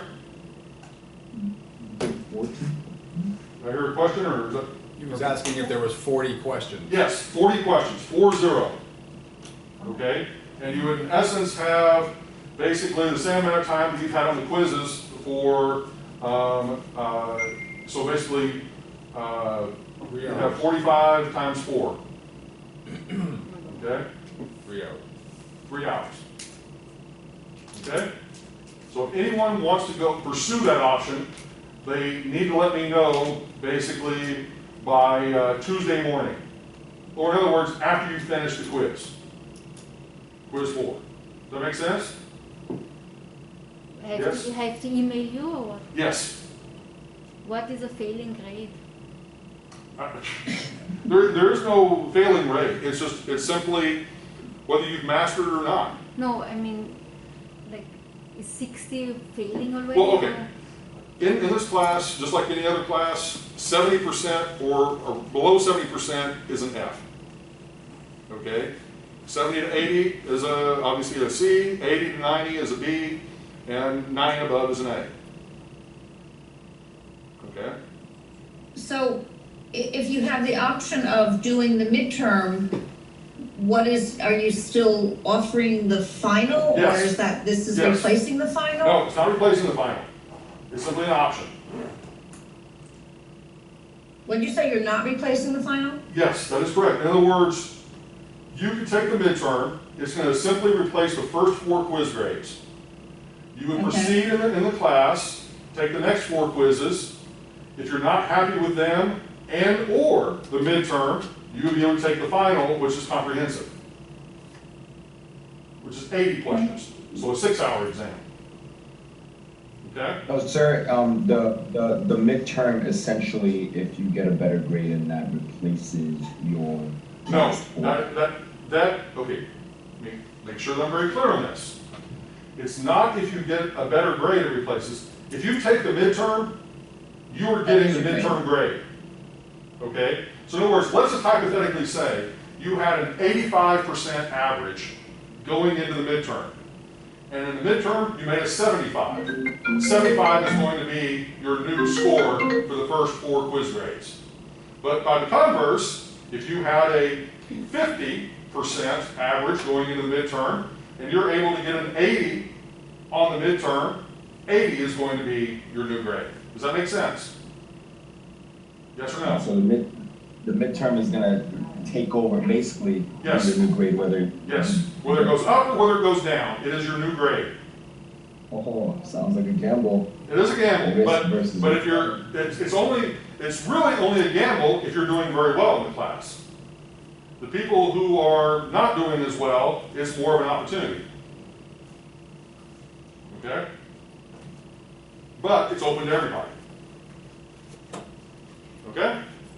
Just a 3 hours. All right. Any other questions before we close this down? Okay. All right. We will see you guys next week. But once again, you need to let me know by Tuesday morning. And when I say by Tuesday morning, I mean, let's say 8 o'clock a.m. Okay? All right.